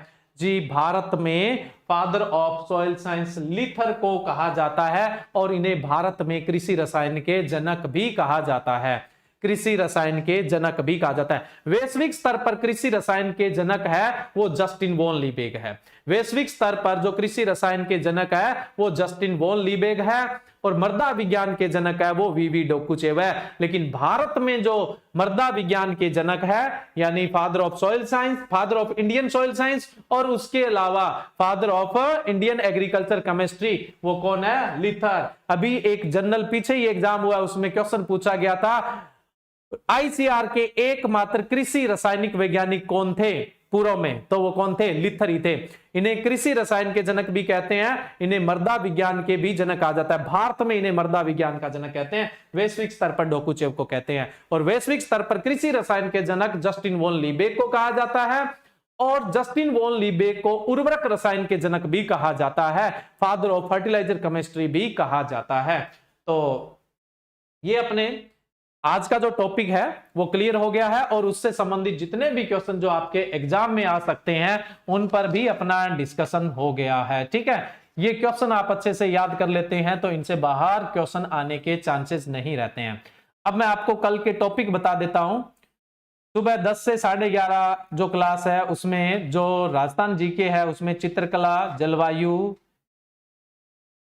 राव जोधा, मालदेव, जसवंत सिंह, वीर दुर्गादास राठौड़, और एग्रीकल्चर के अंदर अपने बात करेंगे। एग्रीकल्चर के अंदर जो टॉपिक रहेगा वो मृदा की संरचना रहेगा, और उसके अलावा मृदा की संरचना के अलावा अपने बात करेंगे मृदा प्रच्छेदिका की, और उसके अलावा हम बात करेंगे अवमृदा और पृष्ठीय मृदा व अवमृदा। मृदा संरचना सॉइल स्ट्रक्चर, दूसरा मृदा प्रच्छेदिका यानी सॉइल प्रोफाइल, तीसरा टॉप सॉइल एंड सब सॉइल यानी पृष्ठीय मृदा और अवमृदा। ये अपने कल के टॉपिक रहेंगे। और बात रही हिंदी की क्लास की तो वो अपने आपको शेड्यूल डाल दिया जाएगा, आज ही के दिन में क्लास होगी, बट अब करंट में नहीं है। ठीक है, इवनिंग तक आपकी क्लास होगी। तो आज का लेक्चर अपना कंप्लीट होता है। आप लोगों को आज का लेक्चर कैसा लगा अपना फीडबैक जरूर दें। मैंने कहा था आपको पीडीएफ मिल जाएगी, तो उसके लिए हम टेलीग्राम लिंक छोड़ देंगे, उस टेलीग्राम पे जाके अपना पीडीएफ डाउनलोड कर सकते हैं। कल की क्लास में ज़्यादा से ज़्यादा लोगों को लाइव लाएं, ये मोटिवेशन डोज होती है किसी भी टीचर के लिए। ठीक है, थैंक यू।